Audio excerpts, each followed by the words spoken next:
What's up? It's Sunday night, April 26th, 2026.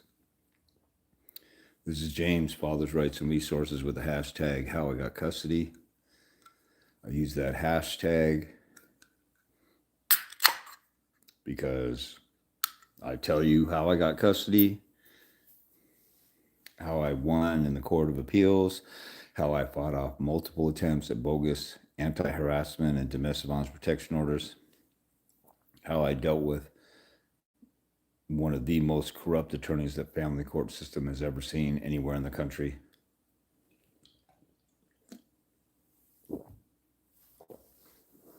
How I discredited every guardian litem I've ever dealt with. And no court ever adopted any recommendation of a guardian litem in my case. And in fact, I show you guys a transcript. Of one of my court hearings where a judge, actually a family court commissioner, in my flow page. Let me tell you this, some people get it confused. So there's a link in my bio on Instagram, TikTok, link in every Facebook post usually, and under every YouTube video. It's called my flow page. It's like a link tree, all my links in one spot, bunch of free resources and information for you guys. And in there, I show you things like proof that I won. I show you a transcript of a family law commissioner who said the guardian litem report is not credible, and he throws it out. He compliments my writing and says I should go to law school. That's why, if you guys put two and two together, you look at that transcript in my flow page. I get a compliment from a judicial officer about my writing saying I should go to law school. I have packets in my store with sample writings, briefing, notes, different information I've accumulated. And if I won in court and I got complimented by a judicial officer, and then I have packets of winning documents and things like, I also have a video on the evidence rules. I'm going to finally get around to doing tutorial videos and have a whole series, basically a bunch of classes or videos on probably about every subject that people can want. I'm finally going to get around to that. But if I won in court and I was complimented on my writing and I got written stuff in my store, everybody should be checking that out. So the link to my flow page has my store. If you type in how I got custody on the internet, the first thing that, for some reason, my store comes up before anything else. I guess they got good SEO with that store the system that I use. But, and if you're on here, feel free to ask a question, get stuff answered while you got a shot at doing it without a paid consult with me. But you would think people would put two and two together. I won in court over and over again. I won in the Court of Appeals. Most attorneys don't go to the Court of Appeals, or if they did, they got slapped down so fast they never want to go again. There's a guy who's a family law, I don't know if he's a full-time, I think he's a part-time pro tem commissioner in the Seattle area. He's an attorney, Paul Eagle. I actually interviewed with him for a job as a paralegal 20 years ago. And he was impressed with my win in the court, my first win in the Court of Appeals. And that was a discretionary review, which is harder than a regular appeal. And during the interview, he's like, wow, I went to the Court of Appeals and I got slapped down from them. I'll never go there again. And a lot of attorneys don't even bother. I had one time when I was doing contract paralegal work, I had an attorney, he never did an appeal. He wanted to do an appeal for his client. So he hired me as a paralegal, and he was so ignorant, like he dumped all this paperwork on me. I didn't charge enough because it took days and days and days to put a brief together. That's some intensive stuff. The average attorney will charge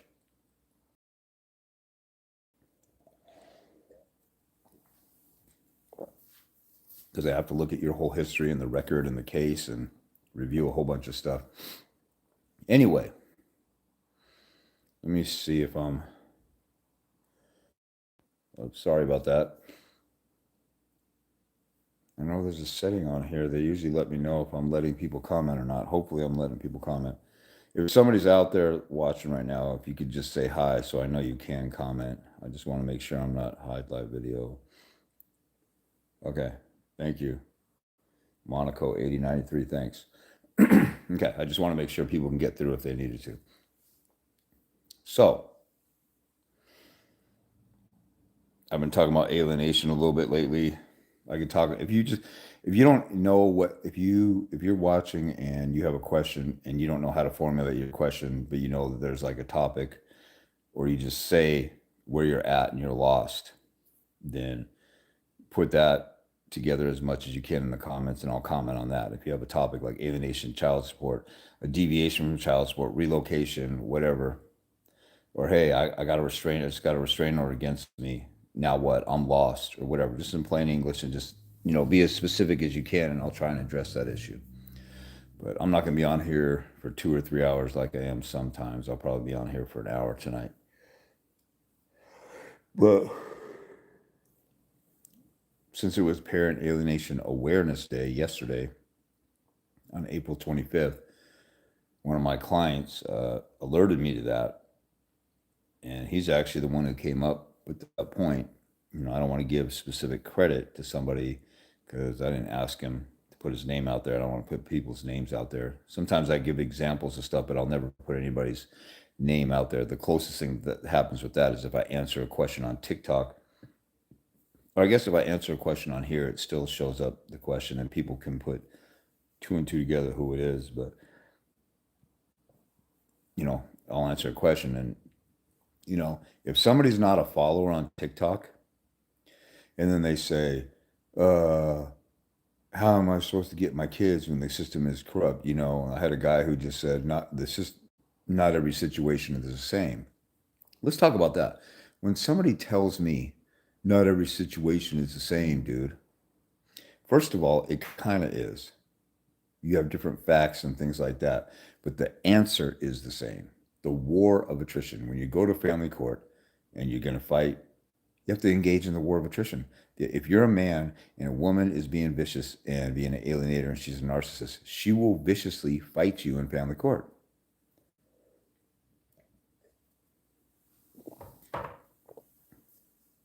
You have to fight fire with fire.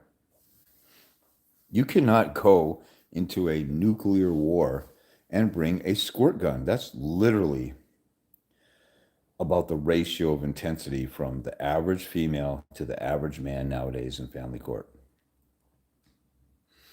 Women come in and accuse you of touching your kid inappropriately, of being abusive, dangerous to your kid. The worst thing you could do to a child is remove the father or take the child away. And they're willing to do that. They're willing to commit that child abuse on that kid or children if you have more than one. They're willing to commit that child abuse while lying that so they're committing child abuse and they're lying and say you're an abuser in order to get control. That's viciously wicked and evil. That's, women getting out of line because God created men to be the leader and protector of the family. No one would debate that. There's no one that would debate whether you believe in God or not. I mean, it's pretty obvious, but let's say you don't. But in nature, you see the males usually being the protectors with kind of rare exceptions in the animal kingdom that I know of. But you got the protectors. The men are bigger and stronger. No one ever hides behind the wife. And the wife says, everybody go get down, including the husband, when somebody breaks into the house. In fact, women demand protection. You're a punk if you're not strong or make them feel safe. So if we're the protectors, we are superior at being a leader in the family because we protect and keep everybody safe. Our mere presence walking down the street, walking in a parking garage. I just saw a lady do a video telling women, like, when you're parking, if there's somebody in a car next to you, they could open the door and snatch you and trap you. She showed some kind of way they could snatch and trap you and grab you and rush off.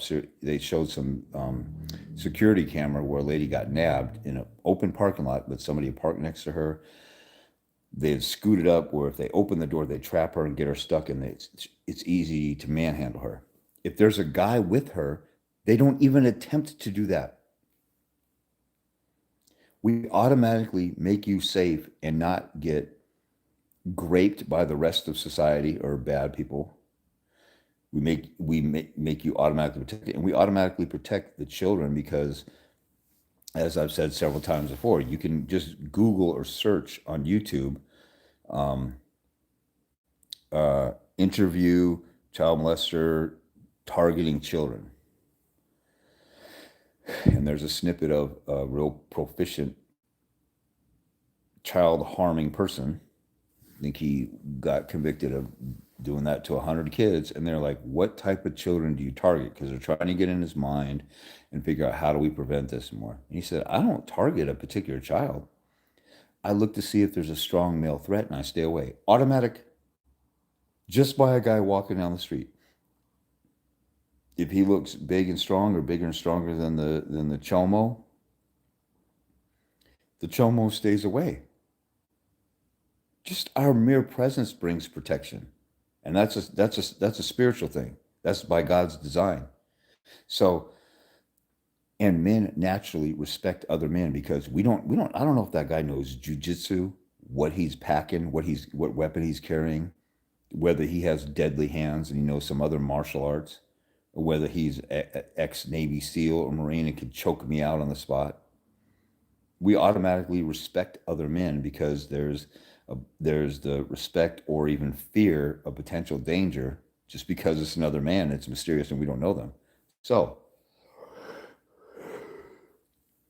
it's almost kind of like, you see these videos of women talking crazy to men and slapping them in public and then getting punched back because they didn't expect a man to hit a woman. Like, they've gone so crazy.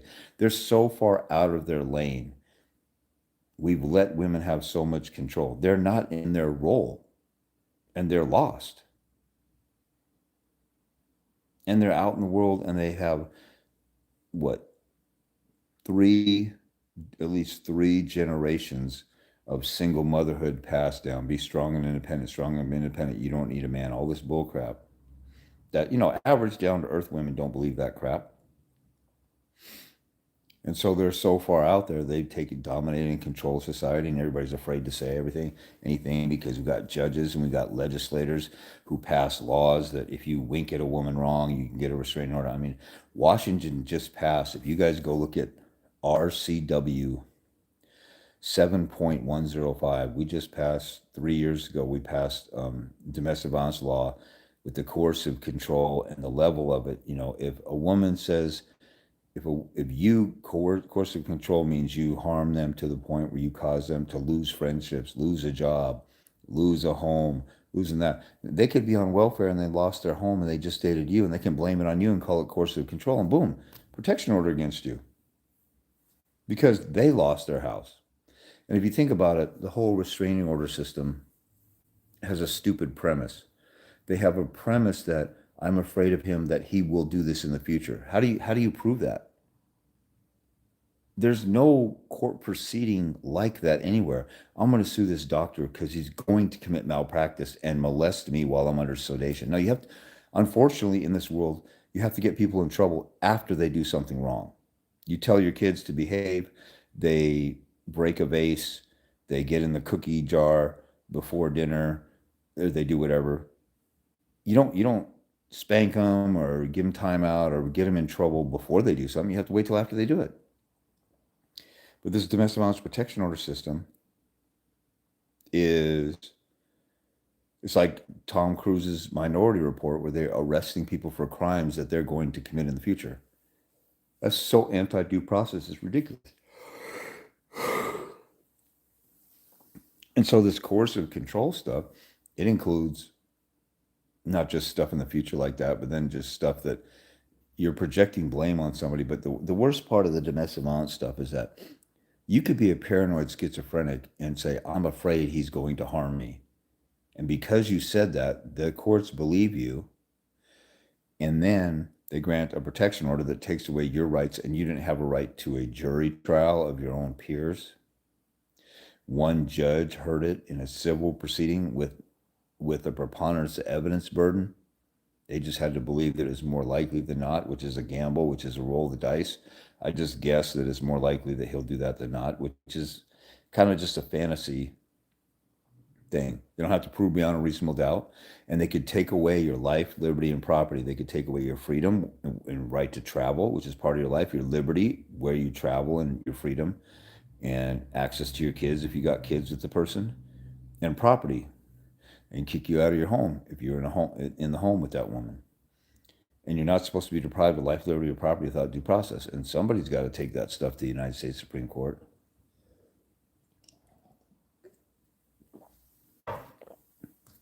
They actually, just last year, they just did. There's a Texas case that went to the Supreme Court, how domestic violence protection order system was unconstitutional, and they lost. I didn't look into it, but I guarantee those attorneys argued it wrong and didn't paint the proper picture. Because you walk in, I'm going to maneuver myself around here. You walk in to court, and they assume domestic violence happens all the time, and that men are always guilty. And that's part of the culture that we deal with. I tell you guys a lot of times, you're dealing with the culture of the court more than anything. Just like a prejudicial court against a race or group of people, or the Jim Crow South, a black man walking into a Georgia court in 1945, 1960, and he's accused of raping a white woman. They're going to assume he's guilty, especially if he looks a certain way besides just being black. And they'll just assume he's guilty, and they'll find a way to convict him.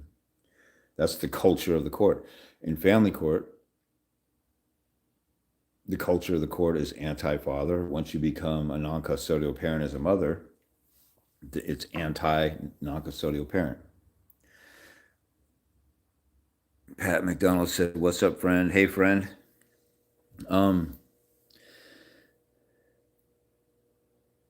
The other thing with the domestic, I saw Alec Baldwin say, I'm no Alec Baldwin fan, but I saw him say this. He went through his divorce, and this is a great example of how no one sticks around to fix the family court system. So Alec Baldwin is one of the more famous modern actors in the past 40 years. Mostly everybody knows who he is. And he goes through the divorce court, and he does a little book tour. He writes a book about how the divorce court system is corrupt. And he said, you know who's more outraged than even men about the family court system? It's women. It's the second wives or the new girlfriends or the aunties or the grandmothers. They're outraged and enraged about it. And then he says that, and I didn't think about it until he said it. He said they have civil courts that give women these remedies that are criminal in nature without due process. So they have criminal punishments for stuff these women get in a civil court, meaning what I just said. You go to a civil court, you have a 5-minute hearing. You're not appointed an attorney on these domestic violence proceedings.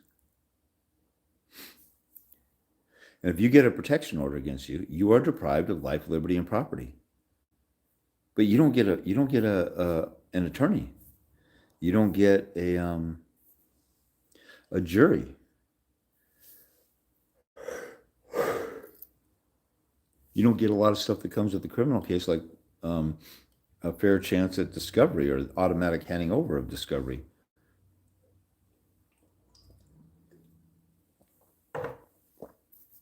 The number one thing anybody can do,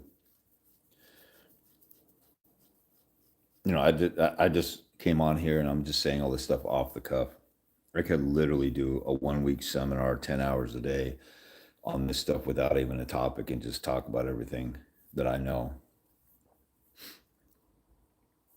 And these experts out here, I just did a video where I talked about some of these hustlers out here who went through the system, and now they're charging you guys $100 to $1,000 an hour to learn their losing ways. Those guys can't answer questions off the cuff. They could tell you their horror story in their case, but they can't tell you stuff like what I'm talking about. So the domestic violence folks, the judges also go to seminars that are put on by radical feminists who get millions and millions of dollars from Joe Biden's Violence Against Women Act. You guys should all know what the Violence Against Women Act is. You don't have to read it all. all I had to do was read like the first page of it back in the 1994 version. It got renewed in 2014. Yeah, 20 years. And Joe Biden's like, what are we even arguing about? Why are we even debating this? Why aren't we going to protect women? Even though Joe Biden's caught on video touching little girls on their chest and everything like that, it's on video. And there's all kinds of crazy stuff behind that. But he actually said he's willing to prostitute himself to become a politician. And I know for a fact that the domestic violence industry, he was, they were in his pocket. He was in their pocket. Yeah. Anyway, the Violence Against Women Act has allocated billions of dollars to women's groups and shelters and stuff like that. There's not one, I think there's a couple of shelters out there that are men's shelters if they're a victim of domestic violence. And I actually, when I went back to college in 2012, I got a bachelor's degree from Central Washington University Law and Justice. And it was easy. It was kind of more of a formality because I knew most of the stuff already because I lived it. It's kind of like somebody who grew up in Japan taking a Japanese, getting a bachelor's degree in Japanese, in college. But when I went back there, when I went back to school, we had we had a guest speaker in a class that I had, and she ran women's shelters and things like that, or she spoke on domestic violence, and she was talking about how we can't allow boys in these shelters that are 12 or over because they might touch the girls that are in there. So the shelters are so anti-male, they think that the boys are going to touch the girls that are there. It's insane. And millions of dollars have went funneled from Joe Biden's Violence Against Women Act. And the Violence Against Women Act says this. I don't know if they modified it, but the last time I looked at it, it said the purpose of the Violence Against Women Act is to protect women and children. Think about that for a second. This federal law is created to only protect women and children from violence. Guess who commits 60% of physical child abuse? Mothers. So why are they protecting the class of the most common abuser along with the children? Like, why don't they just say the Domestic Violence Child Abuse Act or something like that? Women commit 50% of domestic violence. That's, I have a link in my flow page that has a compilation of studies, a bibliography of studies. When you do a book report or in high school or a paper in college, you have to do a bibliography and cite all your sources or else it's plagiarism. Well, this guy, his name is Fibert. He was a professor of psychology at Cal State Long Beach, I think it was.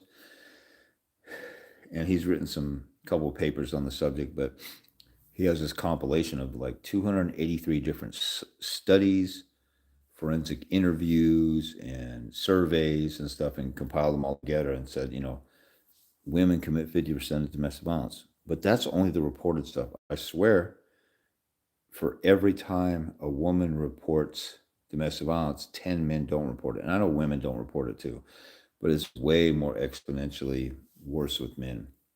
It's shameful for a man to say, oh yeah, my baby's mom beat me up or slapped me around or cut me or did whatever. Or we're just supposed to tough it out. So what's actually defined as domestic violence? Women probably commit 80 or 90% of it. A safe bet is 75%. And they don't hurt us as bad because they're not as big and strong, but they overcompensate with that by using weapons, a roller pin, their heels. The guy from, if you guys Google white snake, you'll see there's this, for those of you who aren't Gen X or younger than Gen X, if you just go to YouTube and type in white snake, there'll be a song. I think it's called Here I Go Again.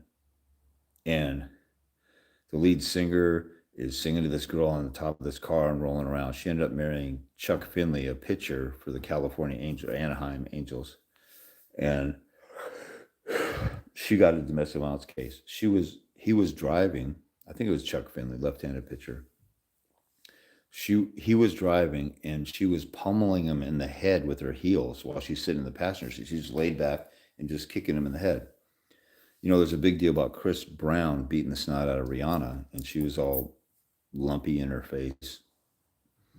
But people I know that are around them and seen them, and somebody I know that kind of knows them said that chick used to beat on him all the time. There's one night he just snapped and he couldn't deal with it anymore.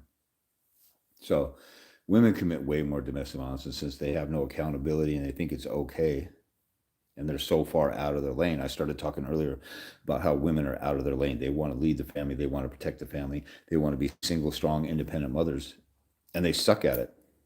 And just think about what women do. They're strong, independent, single mothers. They get welfare, so they get SNAP or EBT cards, so they get food. They get housing. They get free medical, sometimes free daycare. They get all kinds of scholarships. There's 1,000 times more scholarships out there for women than men. And then they got dudes who pick up the tabs, or guys who want to rescue them and play hero. And then there's plenty of simps out there. And they're not strong and independent. They're not doing it on their own. And there's more and more videos out there, and it's kind of obvious now, but some people don't really think about this. Oh, look at that, my, and you see athletes and superstars and famous people. Like I remember Kevin Durant cried when he won the MVP in the NBA and said it was because of his mom this and mom that. And I don't know the story with his dad, but if his dad wasn't around, there's a 95% chance that she pushed his father out. Shaquille O'Neal didn't know his dad, and I guess he lived up the street and around the corner and was a chef at some restaurant. And when he reached out to Shaq ignored him because he assumed that he walked away. Well, his mom could have bullied him out of there. There's so many, there's a great page, the Anti-Alienation Project. That lady is great because she's still learning as she goes. She doesn't just get on there and say, I was alienated and I know everything and I tell you this and I tell you that. She'll be watching videos on her page and say, I don't really like she talks about Dr. Childress. She said that she doesn't really like him in some of his tactics, but she's watching a video of him, and as she's doing the video, she's like, oh my God, that's what happened to me. And she's learning as she goes too, and she's being honest and real and organic on her page. She's not on there with some fancy speech, and I mean, she's got a nice setup. But those are the type of people I actually like. And she was getting threatened with a demand letter and a lawsuit, and I actually offered to talk to her because she couldn't afford any help, and she's out here doing a great service and letting people know that this is real and being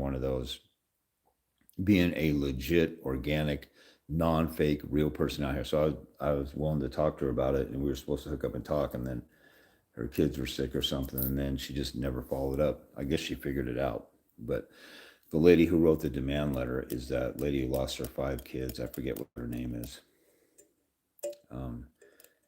And everybody tells me, I don't even watch her, but everybody tells me the person that was going to sue the Anti-Alienation Project lady, that person, so many people, even women, tell me that she's just an attention whore. She's almost loving the attention that she gets after she lost her 5 kids more than she loves her kids.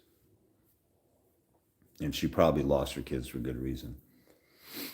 Anyway, and that lady, the Anti-Alienation Project, she seems like a sweetheart. And for somebody to want to sue her over something and write a demand letter, I did the video that I did, if you guys watched it, of the con artists that are out there, 6 of the top con artists.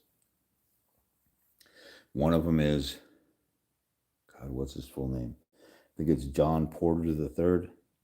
And he's real wealthy cash. He has a bunch of fake accounts that he comments on his main account to make it look like he has a bunch of fans. And he's suing child support for $25 million.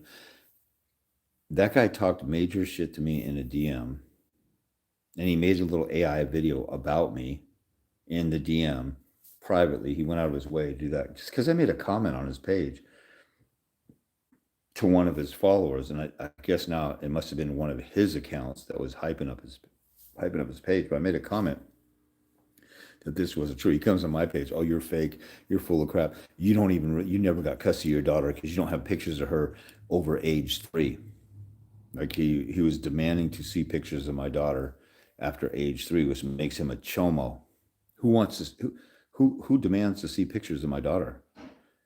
And then when I started calling him a wannabe pedo, then he's like, well, those court orders that you have on your flow page, those are fake, and you just doctored them up. So this bit, I'm gonna get to a point about him, but this bitch says he's suing Division of Child Support. He has a video of a hearing, and then the court documents he redacts and blocks them out because he's chicken shit. I show you my orders and my case number, and you can actually go look at my case and verify that that's a court order in my file. Then on top of that, one of my winning court orders is published on Justia. I have nothing to do with that. They just go and access public records, and they publish them on Justia. And that's when my daughter was 11 or 12 years old, and they're talking about me receiving child support. So I have my custody order from 2001, and they're still talking about me having custody 11 years later. And this guy is saying all that stuff is fake. I overwhelmingly prove to you guys that I'm legit and real and organic, and I'm no BS. And then some fake, phony little weirdo like that who charges $100 an hour to talk to you about child support and how to win your child support case. That guy is hating on me. And he doesn't have custody, and he's paying child support.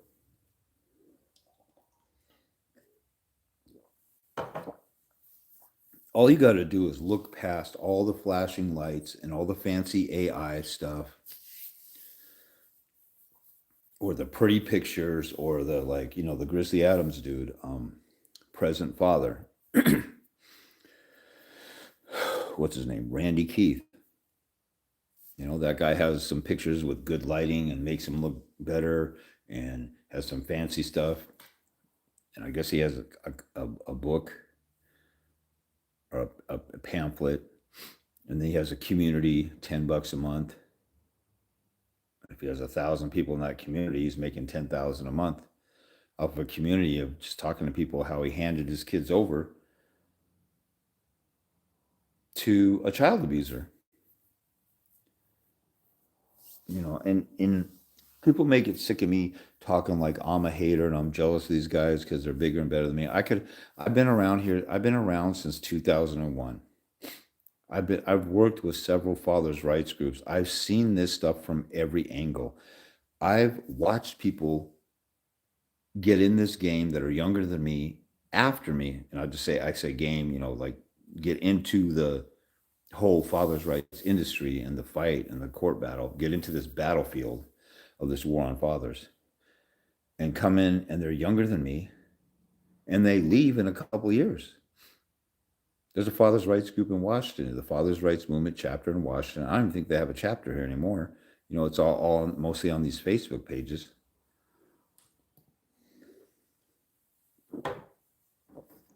The guy who was leading the chapter of Washington did a whole bunch of photo ops with legislators and politicians out here.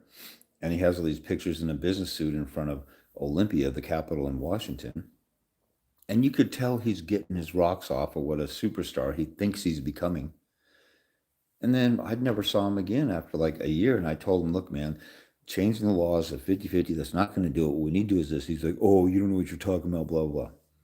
I'd been around 8 years. He's a rookie. This is what always happens with rookies, or people fresh off their first or second custody battle. Randy from Present Father, he had a 50-50 deal that he, from what I could tell, from what he says, it's bits and pieces with these guys, so it's hard to figure it all out. And Randy let the mother have 50-50 because he wants kids to have both parents, even though she's a child abuser. Then he gets famous ranting about parent alienation for a year. And then Ryan, the tough dad, reaches out to him and said, your content is fire. You need to be part. Let me help boost you over here. And then Randy's now really famous. And then he's done a podcast with Ryan, the tough dad. He's done a podcast with Robert Garza. And those three guys are all idiots. All the idiots just get together, and you would think that they would want to reach out to somebody like me and say, well, I've been on Pearl from Pearly Things. She wanted me on her podcast, and I was on it. And I show you guys a picture of that. I wish I would have downloaded the video so I could just repost it, but for some reason she deleted all the videos in the timeline that said something like answers for court or something like that. But all the people that talked about what to do and how to deal with the system and stuff, like nobody watched those videos because they rather watch her, destroy and embarrass all these booty clapping hoes and narcissists, right? That's entertainment. So that's what she's famous for, because everybody just wants to watch her trash somebody in a debate.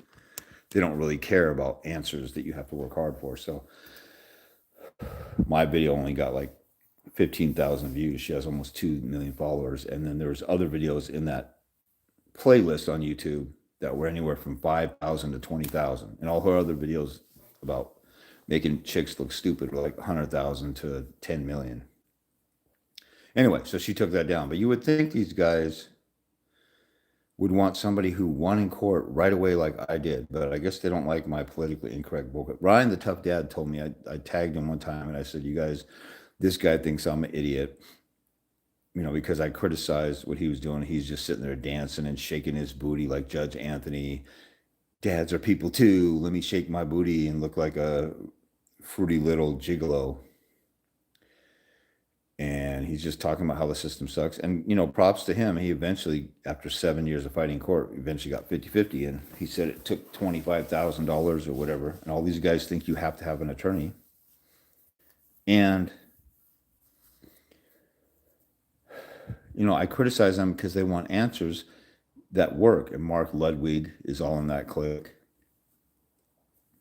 They want answers that work, but their whole answer is, let's just pass laws that say 50-50. The laws already say 50-50. If you think what's the best interest of the child is 50-50, the laws already say do what's in the best interest of the child. So the laws are already great. The laws say if there's an alienating parent, whichever parent honors the visitation of the other parent, the court has to consider that. The court has to consider the mental health of different parents, of the parents. These are all factors in the laws in the state that are great factors. It's just that we're dealing with the culture and the prejudice of the court. The fact that dad after dad after dad, Mark Ludwig, Randy Keith, Ryan the Tough Dad, Robert Garza, these bitches don't get it, that the judges ignore the laws and do whatever they want. So if you pass new laws, they'll ignore those laws too. You dumb down, airheaded mother effers. How do these guys not get that?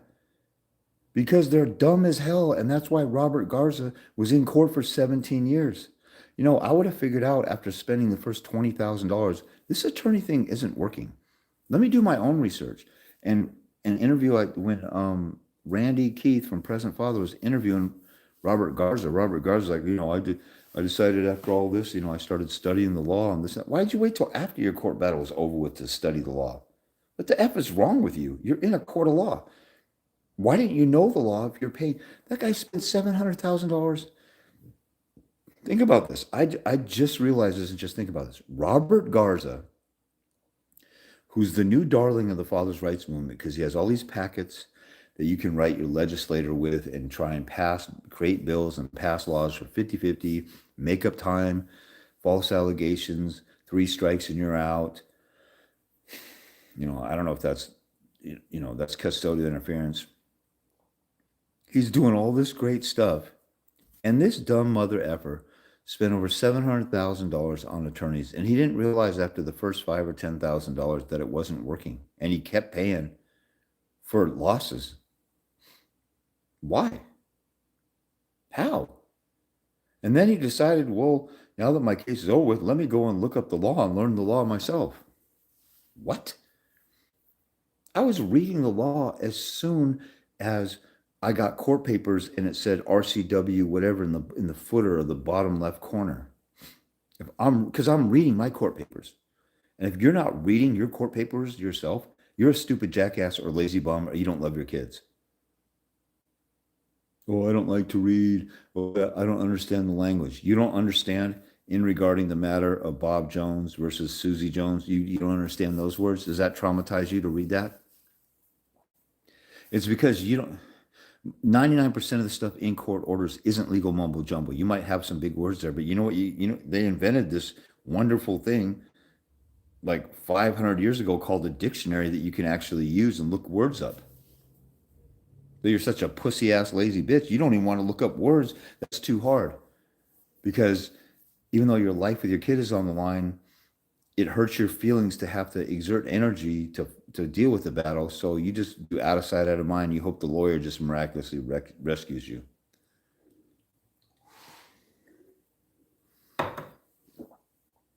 And Robert Garza, 16 or 17 years and $700,000 later, decided, you know what, maybe I'll look up the law myself now. And all these guys could have found me if they wanted to. Now, President Father, I call him Grizzly Adams. If you guys know that 70s, 80s TV show, Grizzly Adams, he reminds me of him, except he has a bigger, deeper radio voice. Wolfman Jack wannabe, I guess. But Ryan, the President Father, he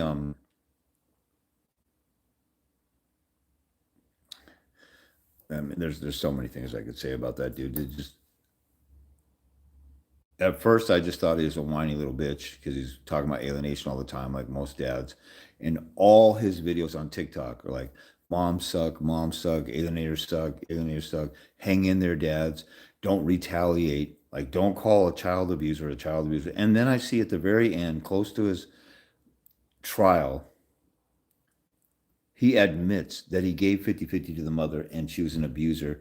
And his attorney said, let's get her on supervised visitation. Oh, no, no. Children need their fathers and mothers equally. Do they need them equally if they're a chomo, if they're a rapist, if they're violent and a drug addict? This lady was an alienator, and this guy didn't care. And then he started ranting about alienators. He served his kids up on a platter saying, here, alienated, abusive woman. But he got a domestic violence protection organization. And then I saw on his podcast, he started talking about them taking her down to a mental institution or putting her in a straitjacket or something. And this piece of shit served up his kids to the woman. Like this dumb mother effer is as dumb as hell.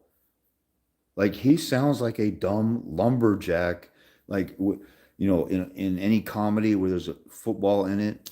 Like he's like the water boy or something. Like made look all burly and tough, but dumb and weird as hell. Like Adam Sandler had all this talent for football, or whatever, but he's dumb and retarded or whatever. But after this dude gave her 50-50 custody, and after he spent a year on TikTok talking about all these alienators do all this stuff, he gave her the power to do this against her. And then when she wanted to, and then he went back to court because she wanted to relocate with the kids, and they had 50-50, and he had sole decision making. He didn't try and get a temporary order to change that immediately. He just waited and waited till trial, whined, cried, pissed, and moaned. And you guys can watch this stuff yourself. Tell me I'm lying. No, tell me I'm lying. I guess I started this point because I was talking about, people say, I'm a hater because they're so successful and they're popular. I could be popular like them if I was whining and crying and pissing and moaning like all these other pages. I don't want to do that. We got enough people. We already know that the court system sucks. That's like sitting here saying, oh, diabetes sucks. I'm fat. My feet are swelling. I got vascular circulation trouble. I'm on insulin. I got to take metformin. I got to take all these pills and whine. How about we just totally change your diet? Your diet's how you got into that. There's people reversing type 2 diabetes with fasting or diet and exercise. There's people reversing cancer doing that. And there's people getting in shape. And just what healthy person, let's say there's a healthy person that overcame diabetes or whatever health issue, was morbidly obese, lost 200 pounds, and now they got abs. And they invite people to their channel or to a fit club or a facility to learn how to eat better, diet, fast, or whatever.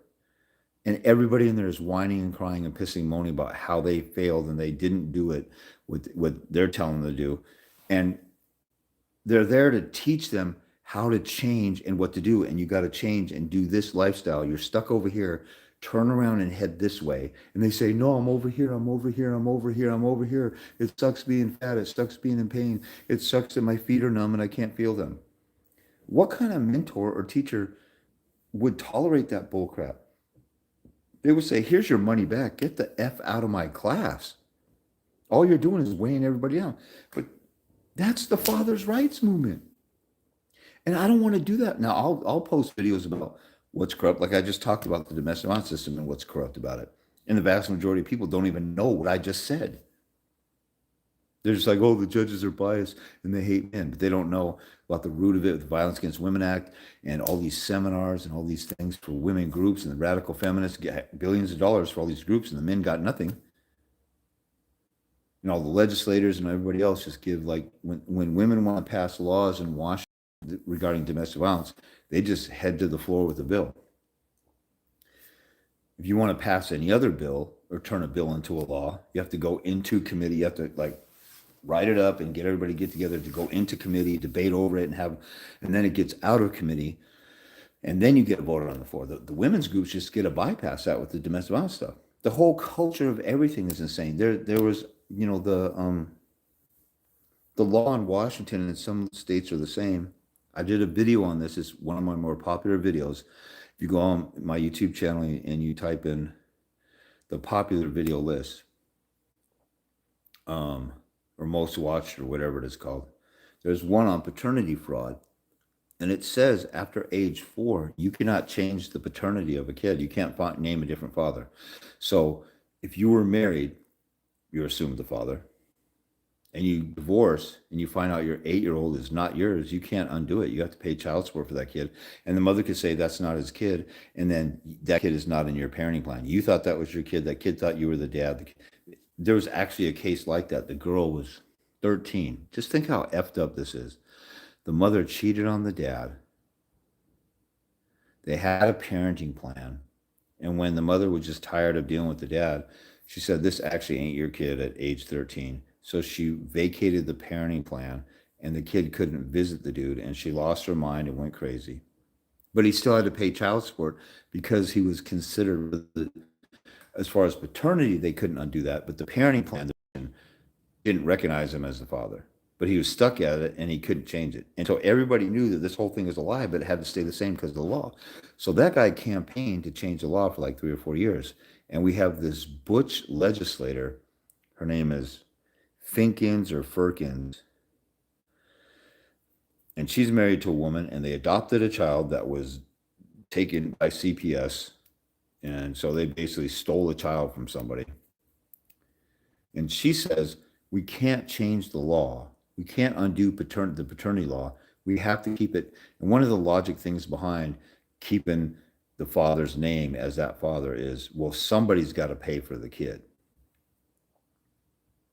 Now think about how stupid that is. We're not going to let somebody undo paternity. We're not going to do DNA tests and make sure that it's okay after age 4.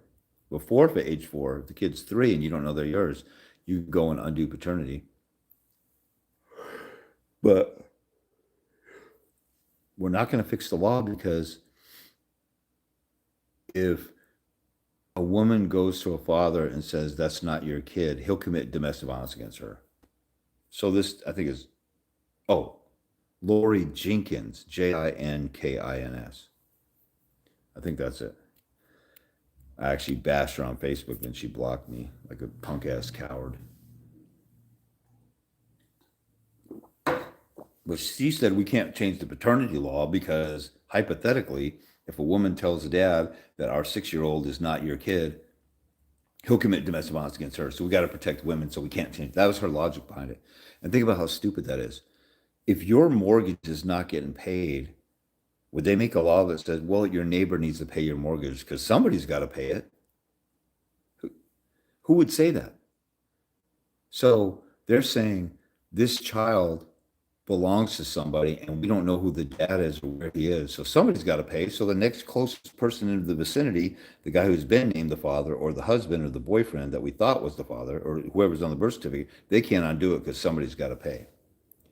So the court of law, the court of truth and justice and equity says we have to keep a law going and a lie going, and somebody has to pay for that lie. That would be that's just as insane as saying, well, you can't pay your mortgage, and so somebody's got to pay it. So the next closest person in the vicinity needs to pay it. So let's get your neighbor to pay it and make that a law. That's how insane it is. Or let's say, okay, this is a better example. Let's say you're like one of the Central Park Five. You were falsely accused of raping a woman. And after you were in prison for 6 years or 5 years, they find out that you weren't the person, or the DNA they started having DNA testing, which they didn't have before when you got convicted in the, I don't know, 70s or whatever. So they didn't have it, and they have that technology. Then they find out they did a test kit with the DNA that they still have. It's proven that you weren't the person who touched her. It was somebody else. And they said, well, you know what? Somebody's got to pay for this crime, so you're going to stay in prison, even though we found out you didn't do it. It's not your responsibility. You are not the cause of this. In no area of life do we say, oh, this isn't your bill, your debt, your obligation. You're now free to go and not be obligated to it. Nowhere else in society would we say, you know what? Since you're already here, we're going to make you pay for it anyway. We're going to make you pay for something that you didn't do, and we're going to hold you accountable and take life, liberty, and property from you for something that is not your fault. That's insane. And the examples that I just gave, the people who go to the legislature and try and change those laws never make those arguments. And then the politicians that are down there are pussy-ass bitches who would never even think of that possibility because they're all either radical feminists or they're simps who are afraid to stand up to the radical feminists. Or, since, it's getting proven more and more that elections are totally rigged, both sides are alleging that the other side rigged an election. So, we pretty much know that it's rigged. I knew in the 90s, people were, a pastor in my old church, he's like, it's preordained who the presidents are, at least since JFK. Well, JFK was rigged, and then he got a conscience, and then he woke up, and he's like, I didn't realize it was this bad up in here. I got to tell people. And then they're like, no, you're not. Bam, boom, you're gone. But here we got a question here. Let me jump on that. So D Sully 947 says, what do you do in Washington when the judge says that he doesn't like your rhetoric? Well, I don't know what your rhetoric is. I'm in Washington, so I know Washington like the back of my hand. I've destroyed people in Washington. I've had the vast majority of my client before I outreach more across the country and across the world. I've done more Washington cases. So I don't know what that means by your rhetoric. It depends on, are you going in there and calling the mother a mother effing hoe ass bitch or something? Or are you going in there and saying, you guys are violating my rights, you can't attack, the mother's a child abuser and this and that? So first of all, a judge is supposed to have thicker skin and not worry about your rhetoric if it offends him, or if it says something that, you're committing blasphemy against other attorneys and calling them out. If the judge doesn't like it, the issue is, it all depends. I got a million arguments for a million different scenarios, but if the judge is mad because you said, hey, that attorney is corrupt, he's doing all these antics and playing all these games, he's trying to bully me outside of court, they might say, I don't like your rhetoric, I don't like the way you're talking about that attorney. Well, it actually is happening, and what your job is to find out whether it's true or not, because the attorney is violating multiple RPCs, the oath of an attorney, the preamble to the RPC, and Civil Rule 11, and your peers, other judges, and other members of the bar association have created rules to punish people for that. So how can you not like my rhetoric when you guys have rules against that? That's like saying, look at LeBron James, he's traveling, or look at this or a coach says that football player hit my player out of bounds and can injure him. Call that play. And the referee says, I don't like your rhetoric. It's the freaking rules, you retarded idiot. Enforce them. That's your job. So it all depends. But, okay. So you said, for example, you call her a necessary evil in a declaration. I'm not sure what you mean by that. But if they don't like your rhetoric, say, look, I'm talking factually. If that language disturbs you, then you can't be a judge in criminal court when there's a grape or when there's a chomo because the language and the rhetoric and the terms are disturbing to you. Your Honor, you're supposed to have thicker skin than that, and you're supposed to sift through the allegations and the facts and the evidence and make a determination. Your number one priority is allegiance to the welfare of the child. RCW 2609002 says every single procedure, you have to look at the best interest of the child. And if this woman is doing something harmful to the child, I have an obligation to point it out. And actually, there's case law that says you have to listen to the parent side of the story. Like there's case law in Washington, the Swanson case. It says that if a guardian ad litem writes a report, the parents have not just a right to counter the report or attack the guardian ad litem, they have an obligation to the court to point out deficiencies in the guardian ad litem report.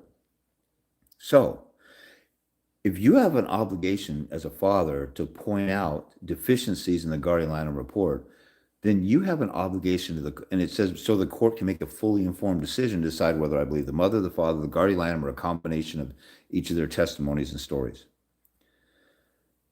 So I would tell the judge, you have an obligation to make a full inquiry into the welfare of the child and to hear everybody out on every side. And then you decide, instead of getting personally triggered off of some buzzwords that you don't like, you're supposed to make fact findings. You don't have to like me or like my tone or whatever. As long as I'm not interfering with the course of proceedings, I have an obligation under Swanson to tell you everything about what's really going on. And you have an obligation to listen, to be enlightened by my testimony. And then if you don't like my testimony, at the end, you just say, I don't believe your testimony. As long as I'm not splashing coffee on you or saying F you and disrupting stuff and being out of order and not letting the other side speak or whatever, I have a right to say what's really going on. And you have a duty and obligation to hear it. And you should be so concerned about the welfare of the child that you will listen to every word I say. And if some of it's wrong, you take in the meat and spit out the bones. You're not upholding your oath. You're not upholding your obligation. You're not following the code of judicial conduct, and you're destroying the public's confidence in the judicial system. When you were a lawyer, you had to be thick-skinned, and I'm sure you got name called or whatever. You had, people talking crazy to you. Maybe even your own clients. Let's say he was a public defender or a criminal defense attorney. You might have had criminal defendants that talk crazy to you off the record. You got to be more thicker-skinned than that, Your Honor. In my own case, Judge James Edwin Rogers of King County in Seattle, I was dealing with him. He took jurisdiction of my case, so I always had to deal with him after like 2007 to 2020. My baby's mom's attorney was Donald Wayne Farrell, who lives off of Lake City Way in Seattle. That guy used to force women to live with him because he would lose on purpose and they would go broke. And then they couldn't pay their bills. So he said, you can work in my home office and work for free and work off your bill. And so he had free slave labor. So the first real encounter, Attorney Don Farrell was such a sociopath that he harassed the judge's bailiff on the phone before a hearing. So we had another hearing later, and Judge Rogers went to his ruling and he made a decision. He goes, and one more thing, off the record, Mr. Farrell, you need to learn how to respect my bailiff. You will respect my bailiff. And Don Farrell said, what am I supposed to do about your rude bailiff? He goes, well, you hung up on my bailiff. You said something rude to my bailiff and hung up on her. He goes, "What am I supposed to do about your rude bailiff? I've never seen anything like that in 37 years of dealing with this. I just won't talk to your bailiff then." And he talked crazy to the judge in open court. And Judge Jim Rogers, who eventually was the presiding judge, he said, "Okay, well, we'll just make everybody just email the bailiff. No more calling the bailiff." He didn't even do anything to him about it. So somebody could be obnoxious in the courtroom like that. I told my judge and that in writing, and if somebody wants to see it, they could see it if they want to ask for it in an appointment or whatever. But I wrote in defense of a contempt motion they did. I said, "You guys are tag teaming me. I won a reversal in the Court of Appeals. I took James Judge James Rogers to task. I protested him in his neighborhood. He was on his bench during 2020, on his porch during 2020, doing court hearings on a laptop. And I'm walking by, calling him a child molester and a racist on my picket sign, and walking up and down his block and talking to different neighbors. But in court papers, I said, you and Don Farrell are tag teaming me because you don't like me, and I finally figured out what it is. I date beautiful women, and you both have hideously ugly wives." And then so when we had the court hearing, he's like, da da da da da, and then James made fun of our wives, and then da da da da. He made a quick mention of it, and nothing happened to me. So if I can insult a judge like that and nothing happens, you surely can tell them what the case law is and the law and your legal obligations, or the judge's duty and responsibility to the child, and to hear you out. So there's all kinds of arguments to hear them out, especially if you use case law. Now, I don't recommend people say, you got an ugly wife to a judge. That was just me, because I knew it was kind of, my daughter was older and the rulings didn't even matter. And Farrell was taking me to court just to get his rocks off. And I'd done videos on both of them. I had pictures of them. Before the doxing laws, I had Judge James Rogers' home address and his birthday and his driver's license number and his wife's birthday, and a picture of him and his wife on my website that I used to have. So I humiliated the guy, and nothing happened. He knew he couldn't do anything about it. And I don't recommend everybody protest a judge in front of their house, depending on what they say, because there's some states that have laws about intimidating the judge. And so if you say something in a certain way, that could cross a line. But it's a free country, and I didn't say anything that wasn't true about the judge. And then later I ended up saying that you like Don Farrell. You were business partners with Stuart Greenberg. I have a whole video on Stuart Greenberg. For those of you who are dealing with a guardian ad litem or a parenting evaluator, and the judge believes everything they say because of their title, PhD, psychologist, psychiatrist, parenting evaluator. If you Google Stuart Greenberg, Stuart, Greenberg, Seattle Times, you will see in Seattle the #1 parenting evaluator in the greater Seattle area, King in Snohomish County, for 20 years, was a sexually deviant pervert because he was secretly videotaping women in his office bathroom. So this is a psychologist who does parenting evaluations. He actually was a forensic expert for child abuse cases, and he was traveled across the country as a nationally renowned one. Kid got abused, and then he would go and do forensics on that. But Stuart Greenberg, he'd sit there and interview a parent about their parenting stuff, and then if it was a woman, he'd start asking her sexual history. I have a friend who was a victim of his, a woman who I worked with at the Other Parent, a non-custodial parent rights organization that's also defunct because all these groups just disappear. I've been around for 25 years and people have come and gone. And then these faggot little rookies like Present Father who abuses kids, and Robert Garza, who's a stupid jackass and spent $700,000 on services that don't work for 17 years.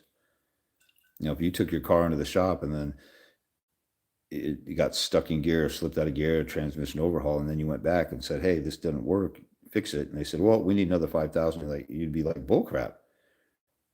But if it's Robert Garza, he'd pay another $5,000, another $5,000. He'd drive out the lot and he gets stuck in gear, it slips or whatever. Another $5,000, another $5,000.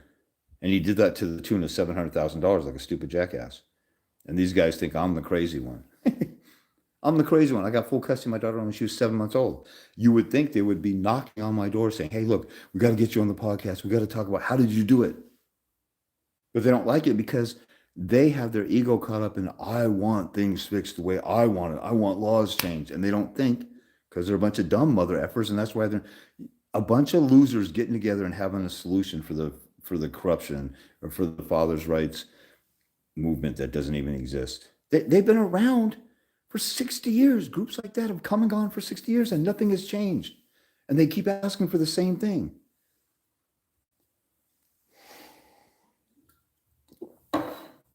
I've seen it for 25 years. And you guys wonder why I'm so harsh, or why I talk so crazy about these groups and these people. It's not because I'm jealous that they're famous. If I was jealous that they're famous, I would just do the same formula that they do. Whine, cry, piss, and moan. Let me use AI and post this picture of this sad dad crying and his kid is walking away into the mother's house and he's sitting in his car crying. I would get all kinds of comments and stuff like that, but I'd have pussy ass bitches follow me all day long who I can't help because all they want to do is whine and cry. I don't want to deal with that. It's hard enough to work with somebody who wants to be a warrior and fight. It it's also hard that I got to sift through all these welfare bitches who say in the comments, "Hey, can we chat?" I'm like, "Okay, you can set up an appointment." And then they call me and they say, "Hey, I want to talk." And they start talking. I'm like, "Wait a minute. If you're doing a consult, I charge for my time." What? I can't believe you. Stupid ass bitches. And Ryan, the tough dad, who works with present father, and also works with Mark Ludwig, he just said in a video that I posted, where I'm watching, I mix him and Mark, and so Ryan, the tough dad, tough is for the unmarried father. He got 50-50 after 7 years. He always wears a baseball cap way up high on his head like this. And he likes to dance in his videos and thinks he's, what's his name? He thinks he's George Michaels from Wham doing the Jitterbug song, shaking his little tail. He said he brought present father Randy over to Facebook because TikTok doesn't pay shit. So he's only doing stuff if he gets paid to do it. Stuff like what I'm doing right now and all my YouTube videos, that's free information. That's free game for you guys that would cost you. And I added it up like a couple years ago. It's $50,000 worth of billable time if you had an attorney talk to you about that stuff.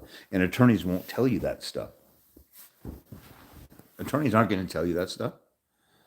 And I'm telling it to you and doing it for free. And Ryan, the tough dad, is, I can't be on TikTok. They don't pay shit. You pussy ass sellout house slave bitch. You know, I used to have a little bit of respect for that guy. You know, the guys who whine and cry and piss and moan, they're going to do what they're going to do. But then when they say, oh, we have answers and stuff, and the answers are the same old that never worked before, they're full of shit. Let me see if D. Sully added anything more. For example, okay, a person you have to endure until the children turn 18. Well, I don't see unnecessary evil. I don't see your point in saying something like that. I've said this over and over in videos before that I would be saying in court, you know, I care less whether I talk to this woman ever again, especially if she wants a restraining order. You distance yourself from them. But then you say, it would be nice if we could co-parent. That doesn't seem to happen. I'd be willing to co-parent, but I could care less whether I talk to them ever again. Our relationship is over. We've moved on. I don't know why she has to sit here and obsess over a restraining order or these allegations or whatever. It'd be nice to co-parent, but we don't ever have to talk. We just exchange the kids, and that would be a sad state of affairs. But if that's what it takes, you know, you distance yourself from the person, but you still throw in, I'm still a good guy who could be reasonable. So then they look like the unreasonable one. I wouldn't say that she's a necessary evil. So I wouldn't, even though you didn't do anything wrong, there's still, what do I call it? There's still optics. You still want to follow some optics. Like you want to be wise about how you don't want to give them extra stuff to use against you. You want to tell the truth and be honest and be aggressive and advocate for yourself, but you don't want to lob up some stuff to them that they can use to make you look or feel or be bad. So you can say stuff that you're trying to say in a different way. But if it's a direct, straight up insult and nothing more than that, I wouldn't do that. Like I talked about telling my judge that his wife is ugly, and it was a fact that she was ugly. And I told this other attorney that he looks like a pedophile. Um, and then he came to court and said, James said I look like a pedophile, and that's not true. Well, that's an opinion. So you can't say an opinion is not true. But those were in special contexts where I was in the driver's seat and it was okay. So I wouldn't be talking like that. So there's some things to do. But if you're in Washington and you need help and you're lost or you're struggling, you should get a consult with me. I'm the best person by far, and well, I'm probably the number one father's rights advocate in the whole world. And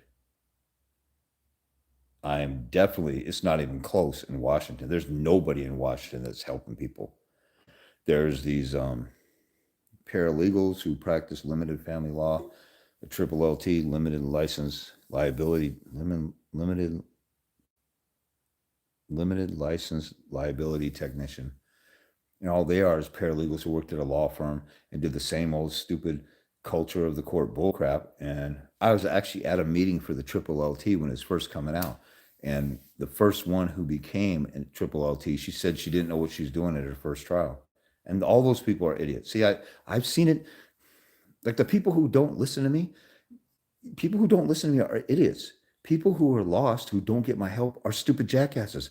People who say in the comments, hey, I really could use your help, and then they never come back, they're lazy mother effing pussy ass bitches.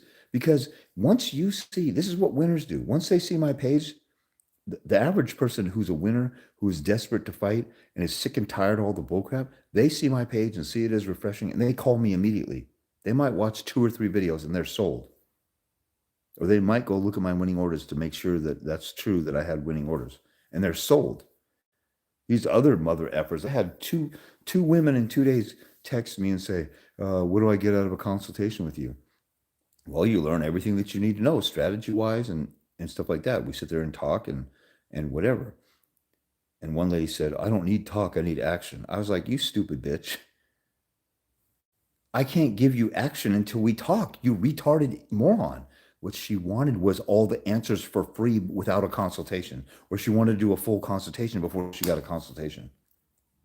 These people are retarded that do stuff like that.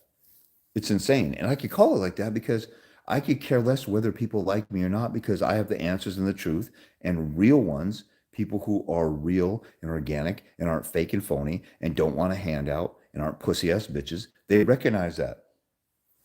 So if people don't like, oh, that's not the way to do business. F you, bitch. This is my thing. I do not want to deal with pussies. If you got, do you think David Goggins wants to deal with pussies whining and crying if he wants to personally coach them or personally train them? He'll kick them out in a hot second. Say, I could care. I don't need you. Or if you guys look for the snake diet, Cole Robinson or Robinson diet, he's been banned a bunch of times. That guy gets on there and he opens up his thing with, he's a personal trainer. He did a lot of fasting stuff. He does exercise stuff and diet stuff. Right off the bat, he's like, hey, fatty, you fat mother, get off your fat mother effing cunt, C-U-N-T, and blah, blah, blah. And he saves people's lives and he turns people's lives around, but it's only the people who are willing to deal with him. And he's not like that once you talk to him or once you see him on the street or interview him. He's waking people the hell up out of their stupor. Because the average person is a sheep or dumb, or they want stuff handed to them. And I get the most asinine bullshit. I have people call me up and they start talking like, I want to talk to you. But then I get people who pay me a few times and then they call me up and like, oh, I'm good for it, I'll get you later. I'm like, I can't do that. I've been ripped off before. Well, I've paid you before. The people who rip me off the most are the ones who paid me, and then their last consult with me, they dipped and dodged and then they didn't pay me. So just like you can't leave the grocery store, You can't walk out the door. Before you walk out the door, you have to pay for the groceries. You can't say, hey, I paid last time. I'll get you later. There's a process to do stuff. And like I say, family court, it's not just the court system that's corrupt in the twilight zone. Dads and some moms will do the nuttiest, stupidest, craziest stuff and think that the entire world of family court is different than the rest of the world. Like, you shouldn't have to pay for a lawyer. You shouldn't have to fight for your kids. You shouldn't have to do this and that. That's why I don't play. I don't. That's why I talk the way that I talk. I'm gonna sift through and cut through the bull crap.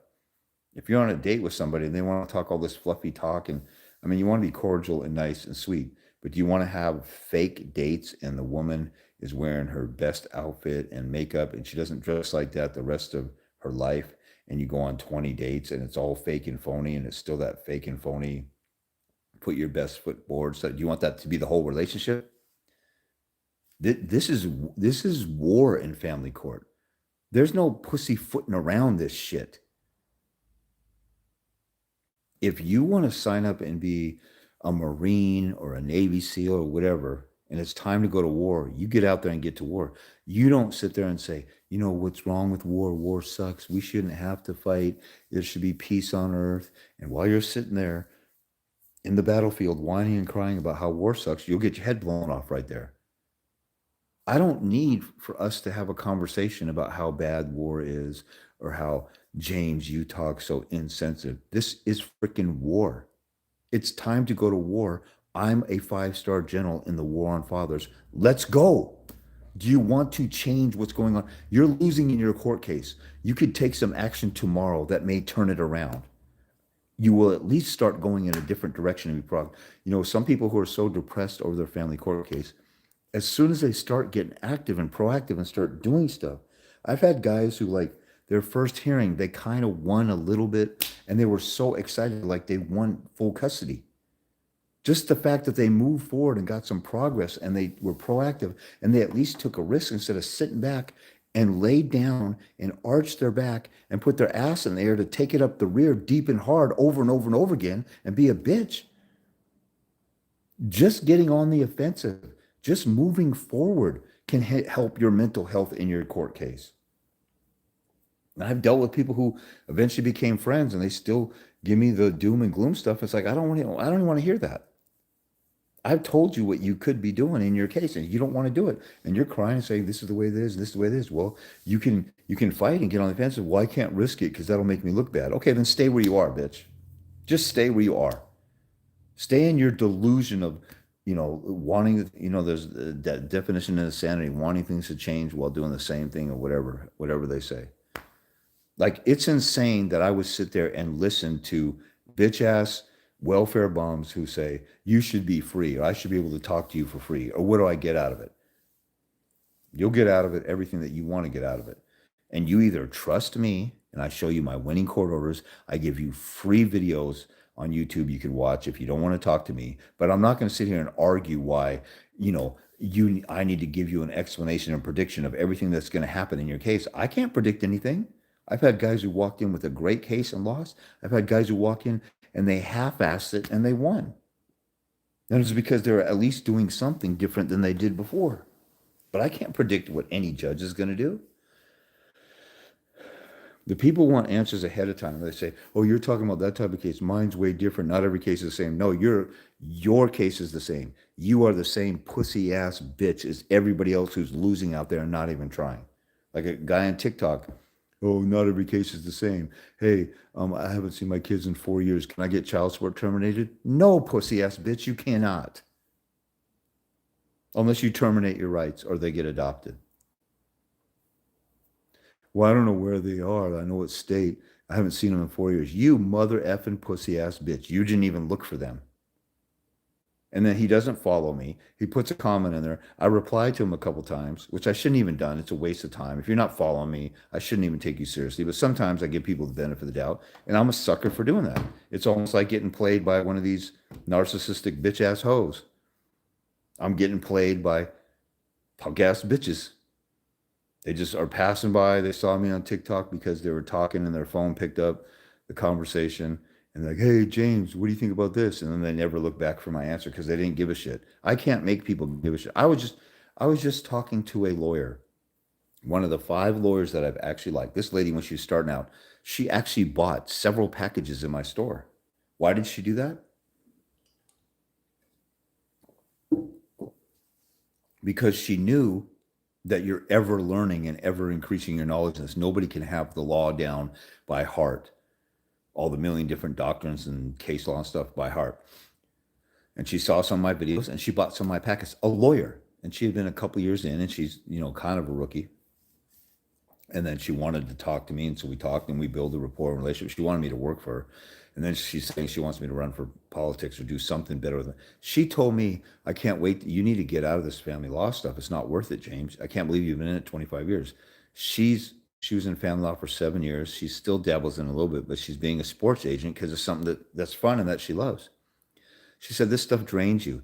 And the clients, they want to call you 24/7. And then they want you to cut them a deal. And then they try and not pay the bill. And then they want to whine, cry, piss, and moan. And then they don't want to do it. She's like, James, you can't make these people want to fight for their kids. She said this stuff. This is stuff I tell you guys. And a lawyer said this. And she's like, the system ain't changing. It's too big. It's too monstrous. It's not changing. You're not going to change it. I'm like, I'm just trying to change it one case at a time. If 25% of the people who watch me actually grew some balls and did half of the shit I'm talking about, we turn the whole system upside down. And then if you would share it and other people do it, like, this is what's so insane. All the free videos I have on my YouTube channel and the fathers' rights movement and dads are important or fathers matter, not fathers. There's a guy in Montana who got custody without an attorney. Fathers' lives matter. God, I forgot his name. I was on his show one night, but I was on the show because somebody wanted me on the show, and that guy only wanted to talk about his case the whole time. So, fathers' lives matter, but fathers matter. Fathers 247. All these pages have got hundreds of thousands of followers. Like, they don't even tell people. They don't even try and tell people the answers. And the fathers' rights movement on their pages, they have loser fathers. Oh, that one page, child custody or family law child custody help, that Facebook page.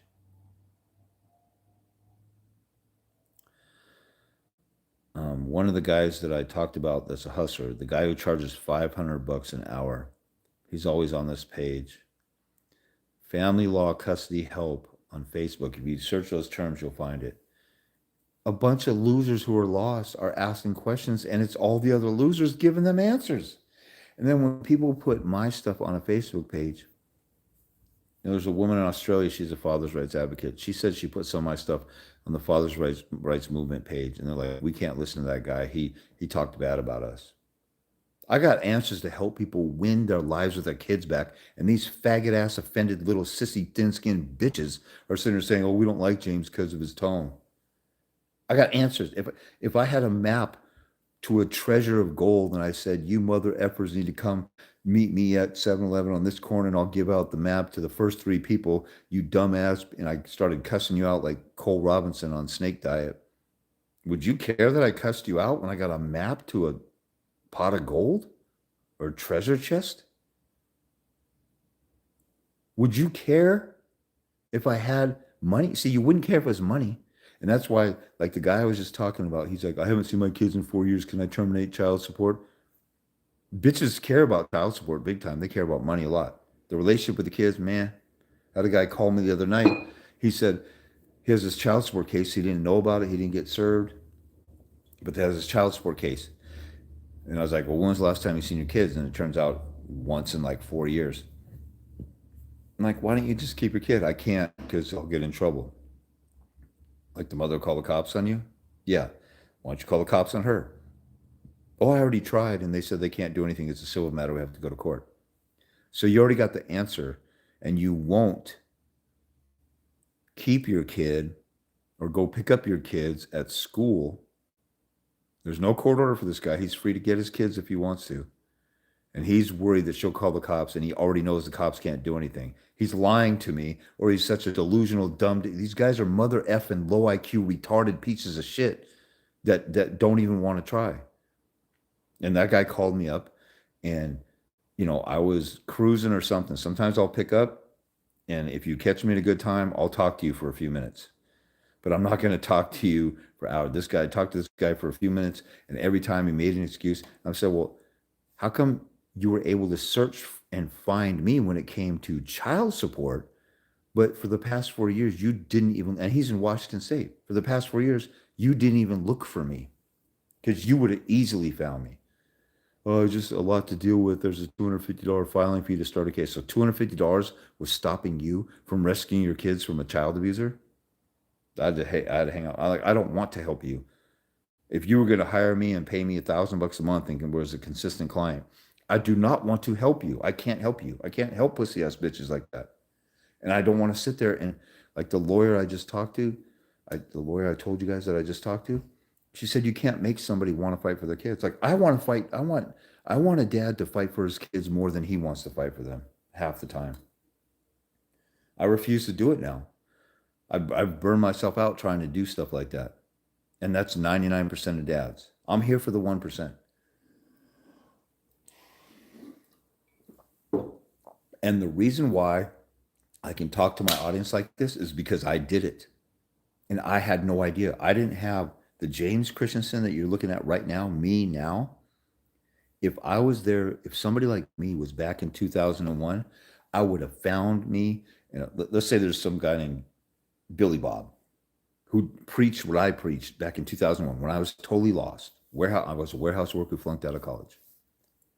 If I would have found Billy Bob teaching me 100 times what any other father's rights group was giving away for free, a bunch of information that lawyers weren't even telling me, that I could get custody and I could fight, my 7-month custody battle would have been over in 3 months. Because it took me, I didn't even know about motion to quash, the protection order the mother was trying to get. I didn't know how to start a case. They gave me the courthouse gave me the wrong advice. I went to the prosecutor's office. They started a case and then dropped it later. And it took me 2.5 months just to get my first temporary order. And back then, I could have started a case and had a hearing in 2 weeks. It took me 2.5 months. And I would have been calling, like, Bob Carls of Dads Against Discrimination was my mentor. And I would call that guy out every week. And he wouldn't answer, but every 4 phone calls, because he was burnt out from hearing this stuff from dads. And he'd been around Dads Against Discrimination, started in 1975.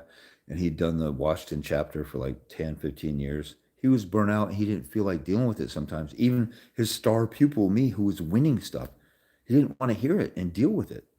And I'm sitting here, I've been a warrior for dads for 25 years now. I started helping right after my custody battle. I was volunteering with Dads Against Discrimination. I volunteered with the Other Parent, toprights.org, non-custodial parent rights group.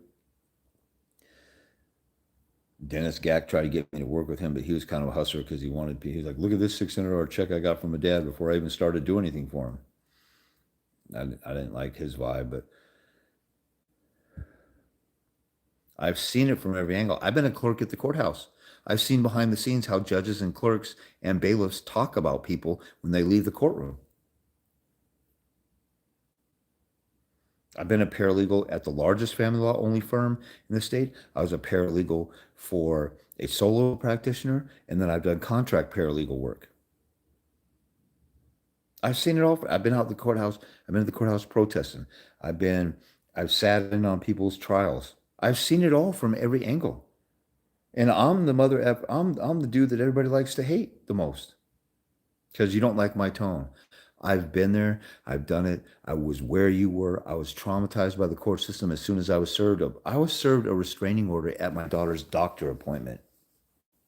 My baby's mom was withholding my daughter from me, and she said, you can come to the doctor's appointment then because my sisters won't be there. I go to this doctor's appointment. She has a football player from the University of Washington that I thought I was cool with, that was there to protect her from me. I casually talk to him because I'm not trying to start anything with anybody. We go in the room, talk about my daughter and how she was sick and stuff like that. And then I walk out, a sheriff comes in and hands me a restraining order, an emergency restraining order. I didn't even know how to do a motion to quash, or else I would have got rid of that thing in 3 days. If I had Billy Bob back then telling me that you could do emotional quash, I would have jumped all over it. And see, I jump all over this shit because I actually gave a freaking flying flip about my daughter. You pussy ass bitches out there that, oh, let me feel this James guy out. Let me see. James, can I talk to you for 40 minutes about everything that I'll get out of a consult? What would you do this? That's a consult, you mother effer. Try and do that with an attorney. Well, I want to hire you, but let's do a couple days for free. And then you look at my paperwork and you try and do that. You don't want to fight. Well, I haven't seen my baby's mom. I don't know where she lives. She moved and stuff. Did you look on Intellius? Did you look on the white pages? Did you look on social media? No, I can't find her. I don't. Did you look? If you were married to the mother and your kid went to the park and then they were missing, you would look high and low for them. You call the cops and like, we're on it. We'll get to it when we can. You would start looking. But since you're fighting the baby's mom, you have become a Twilight Zone pussy ass bitch, Jezebel little hoe who doesn't want to do anything except wish that your kids suddenly appear. Anyway, I'm going on a tangent, so you guys don't want to hear all that. Okay, so let's go because I saw a couple more comments. So D. Sully, James, have you ever seen an attorney held accountable and be ordered to pay sanctions for violating RPCs in Washington? You don't pay sanctions for violating RPCs. You pay sanctions for violating Civil Rule 11. And I've heard of stories. I haven't seen it firsthand. But like my opposing attorney, the Bar Association investigated him and found that he harassed and abused one of my process servers. So they reprimanded him, but they only reprimanded him with a private reprimand, which didn't appear on the WSBA profile of his. Then I found out, now this is crazy, Don Farrell was one of my guys that I worked with and helped out. He had an Asian attorney named Tamara Chin, who's now passed away. And Tamara represented this guy. And when I was talking to my buddy, I said, Don Farrell. He goes, oh, Don Farrell. That guy called my lawyer a lying, the N word for Asian folks. Starts with CH, right? You know, I don't want to get extra. I know I cussed on here already, but so he called her a racial slur. And then I called her up and I said, hey, I heard Don Farrell did this. I've seen some crazy stuff with Don Farrell. Do you want to file a complaint? She's like, no, I'm just going to let it go. Pussy ass bitch of an attorney. And you know, under the rules of professional conduct, they're supposed to snitch on each other when they see them committing misconduct. So it's like a mafia. It's like politicians. There's all these rules and stuff that they're supposed to follow, and they don't. You know, like insider trading, which they obviously do, and nobody's held accountable because they're in charge of the country. Well, we the people are in charge. We're a bunch of pussies. So anyway, so then I turn around and I file a bar complaint against Don Farrell for calling this lady a C word. They investigate and they found out that she did it, and they asked him, and he said, and he lied about stuff, and her and her secretary remembered it. So I had to do a bar complaint because an attorney wouldn't do it, and then he got another private reprimand. I also told them about how he abused women, and he, you know, one of his clients sued him for malpractice because he lost the case on purpose, didn't tell her about a couple hearings, tanked it, and you know, it took me like I found a case in which Don Farrell tanked the case, and he was a no-show for a hearing, and he went to the Court of Appeals and appealed the loss, and he charged his client for going to the Court of Appeals when he lost the hearing on purpose. And so I snitched on him for all that, and the bar said, you know, what is his name? Jonathan Burke, who lives in Bothell, Burke. He said that, well, James, you're talking about a malpractice lawsuit, and we only deal with ethical violations. Dude, the malpractice that he committed against his women clients is an ethical violation, you stupid jackass. Anyway, they still sanctioned him. They didn't sanction him. They reprimanded him, another private reprimand. So I've seen attorneys held accountable to a point. If you go to the Bar Association their on their profiles. If they have public discipline, they have it. If you go to the Commission on Judicial Conduct, you see judges getting reprimanded and suspended and stuff too. So what happens? It's just rare because the legal system is the least enforced ethical policies. When a teacher is accused of touching a student, they are put on administrative leave and they get paid while they're being investigated because they're innocent until proven guilty. But they still have an immediate process they jump on. Lawyers, when you file a bar complaint, against a lawyer, they will automatically dismiss 100% of them. And then you have an appellate process within 30 days. Most people give up on that because they're pussy ass bitches and lazy. And if everybody followed through, then they would have more of these heard. And I took, Don Farrell talked so crazy to me in emails. He called me fat, ugly, cue ball, bald head, face that could stop a clock. He said, "You're going to talk crazy about how I look when you're with your flabby flesh, James." And he goes, "You're a yellow belly coward who abuses women," stuff like that. So I filed an anti-harassment petition against him in court because he was harassing me. He was going above and beyond. Now I didn't get it, but I made his life miserable for a couple of weeks. And then I did it again when he called me up from a block number and called me butt effer over and over again. And then he admitted to the court, I called him butt head. And I should have got a restraining order because he admitted to it. I didn't jump on it. My argument wasn't that as good as it is now. The judge actually said, when I was a family law attorney, I faced you and you didn't treat me very kindly. Do you want me to recuse myself? And Don Farrell goes, "Nope, because you're supposed to be objective no matter what. I'm not worried about it." He took it as a challenge. He got off on that. Anyway, so I've heard of some cases where an attorney was sanctioned, but it had to be super outrageous behavior because they don't snitch on each other. They don't ask for Civil 11 sanctions. And they just tolerate it. It's the club thing. But I go for Civil 11 sanctions. Every time somebody violates something, I'm going to attack them for violating it. Just like I do contempt. And I won contempt on the first try. You violate this court order, I'm going to do contempt. You violate this rule of professional conduct, I'm going to file a bar complaint. You violate Civil Rule 11, I'm going to ask for Civil Rule 11 sanctions. Okay, so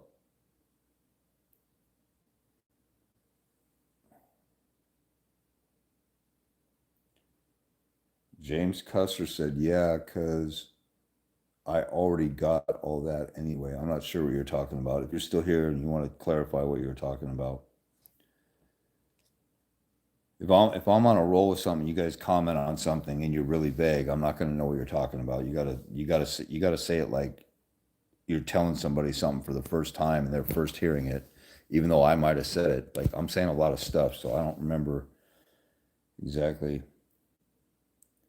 I've had numerous consults with you, and you are the man. Thank you. Who is this? Oh, this is D. Sully again. Okay. You inspired me to do my own research and represent myself. That doesn't mean I won't still ask questions. Well, that's what we're here. That's what I'm here for. Every once in a while, I got time to sit down and let people ask 3 questions. Could you have stated an endangerment order? I don't know what you mean. Could you have stated an endangerment order? Squashed like the order you got. Oh, okay. Are you talking about, okay, so this is Monaco 8093. Are you asking me about when I said I could have quashed my restraining order? When I first went to court, the very first thing that happened was me and my baby's mom were arguing. My daughter's a couple weeks old. She tried to get a restraining, okay, so she tried to get a restraining order against me because this is what happened. I said, hey, we live 3 blocks away. And she lived with her sisters and a couple friends in a rented house. Like I'm 31. And so, like I live with a couple of guys renting a house around the corner. So we're 3 blocks away. So I have roommates, she has roommates. And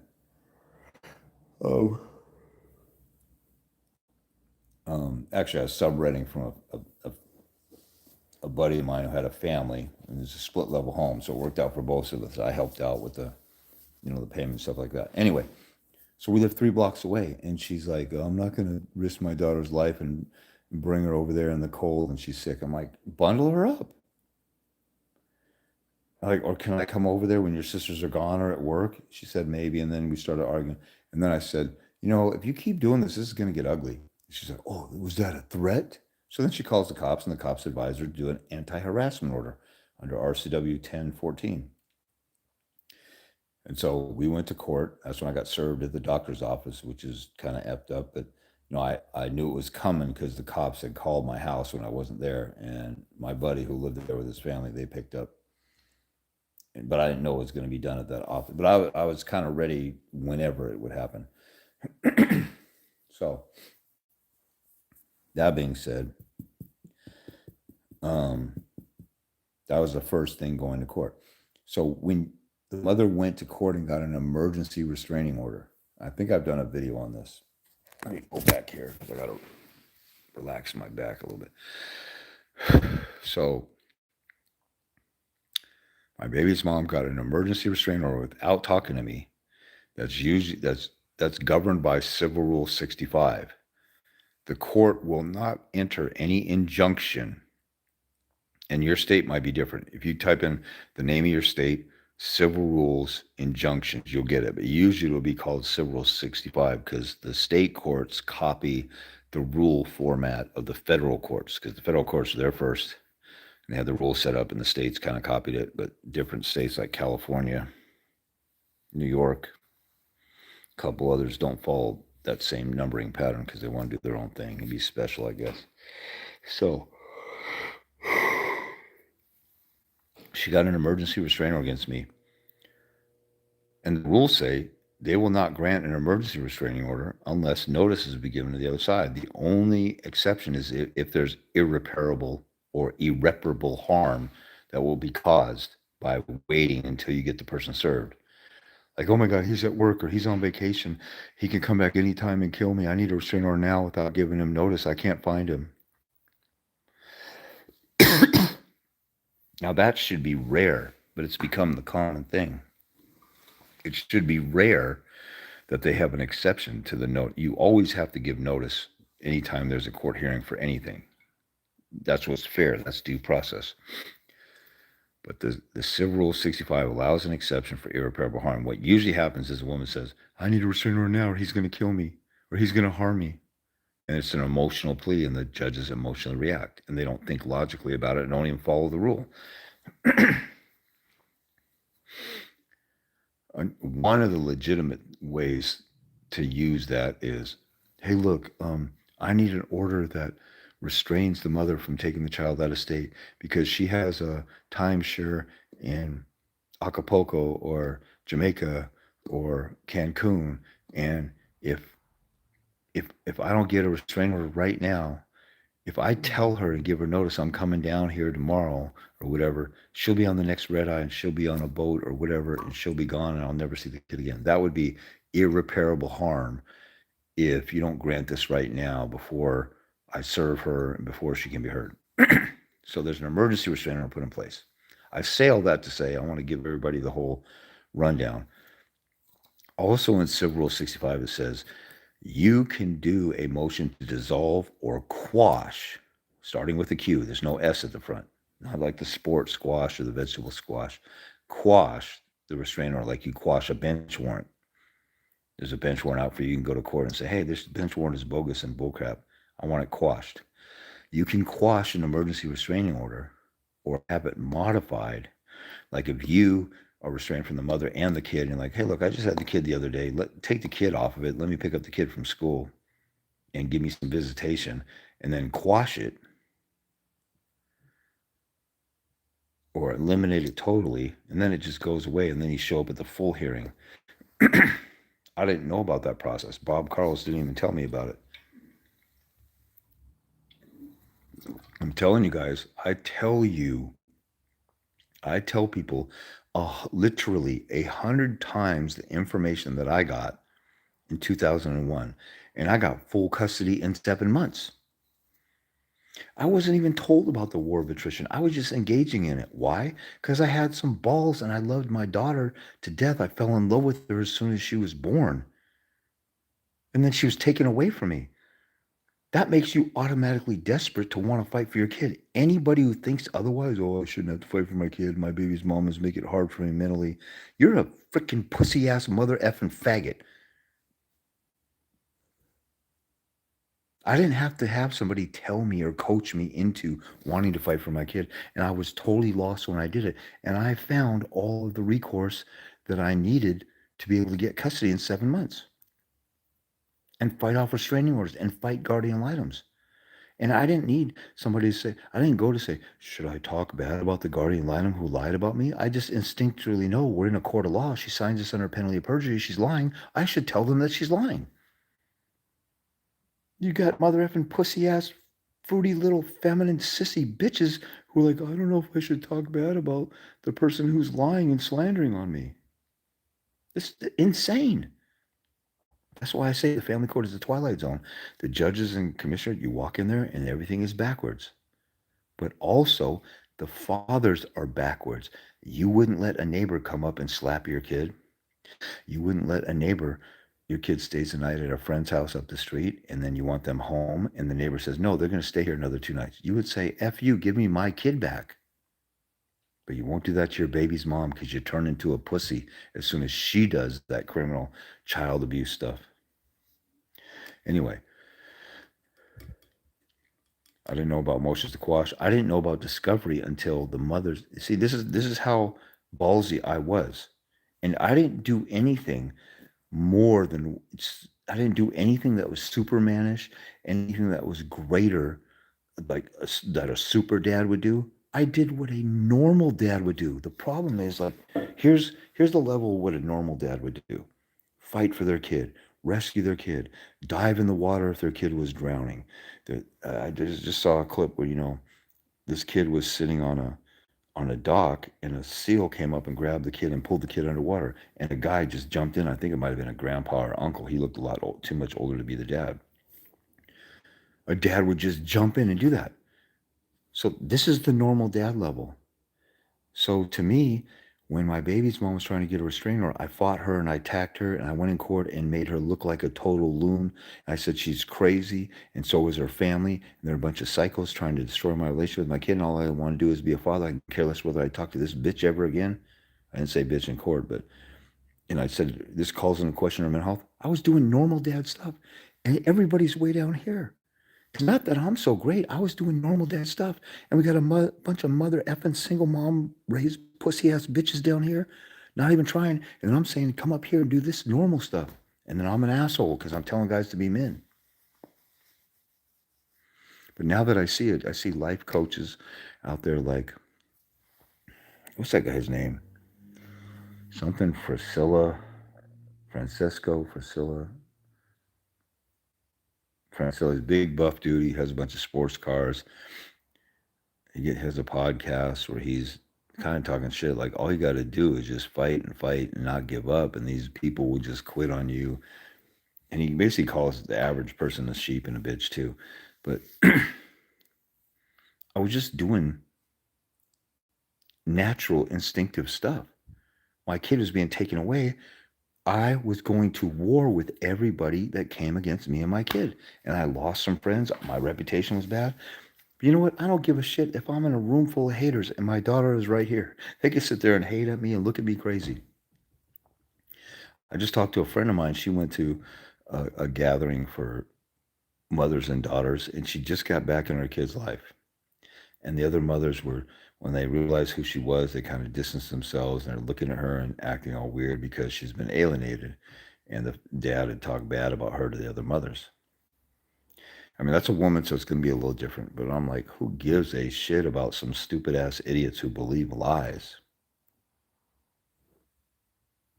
Who cares? I've dealt with so many people like, what will the judge think? What will the guardian litem think? What will my family think? What if I attack the mother? What will everybody think? What? Dana White, the UFC founder, said, if you're even remotely halfway a savage, he said, I could tell kids coming out of college and about to attack the workforce and the business world, if you're even halfway remotely a savage, you will destroy all these people because we have the biggest generation of pussies that we've ever seen in this country. I don't think it's new. It's like Generation X and afterward because, like I said, everything I did was here at normal level. If I would have had a James Christensen like this Billy Bob character teaching me the stuff in 2001 that I'm teaching you guys right now or telling you guys, I would have been up here a little bit. But I just did all the normal stuff and I was lost and I was scratching and clawing. When I lost my first family court hearing, there's a restraining order stuff. Then I went to family court. When I lost the family court hearing, I went to family court. Commissioner Pro Tem Deborah Bianco out of Bellevue, Washington. She said, "You're doing a great job with the financial support, but I can't give you any visitation because we need to investigate you first and appoint a guardian ad litem." I didn't know what to do after that. Now, if I would have had a mentor back then, I would have done a reconsideration and then went up to a judge and done a revision. I was calling around and calling around before I think I couldn't get a hold of Bob Carls. And I called around, and then this United Fathers group or whatever that was defunct like within a year. They said, "Oh, you need to do a motion for revision. We need like $300 from you." I'm like, "What?" So I figured it out. I had 10 days to do a motion of revision to appeal the commissioner's decision up to a judge. I got it turned in on like day 9 or something like that. Maybe it was day 10, but I scrambled and fought. And see, this is why I don't buy that stuff like that faggot on TikTok who said, "I haven't seen my kids in 4 years. I don't know where they live." The tone of his thing is like, I haven't even looked because she just took off. And there's countless guys I've dealt with where the mother disappeared and they didn't even look for the kid. And you know what? I got a guy in Georgia who got supervised visitation after he was getting frustrated because they weren't even giving him a hearing, and it took him a couple months to get in court. Then he got supervised visits, and then I didn't hear anything from him. And a few months later, he called me and he got 50-50 or something, or he was working his way to 50-50. Then she took off to Pennsylvania. I did a whole video on this. You can see the video where it says Georgia dad gets kid from Pennsylvania or something. You guys can watch that. This dude just did a 30-minute consult with me here and there, and this dude turned into a total mother freaking gangster sniper Navy SEAL mentality, and he went up to Pennsylvania, got a writ of habeas corpus, and had the FBI involved and got his kid back because she took off with the kid.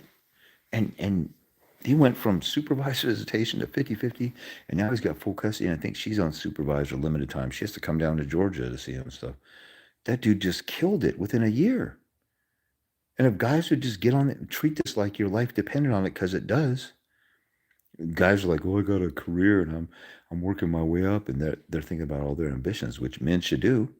You should build your kingdom, build your empire, and all that stuff. But when you get thrown for a loop because you had sex with a crazy bitch,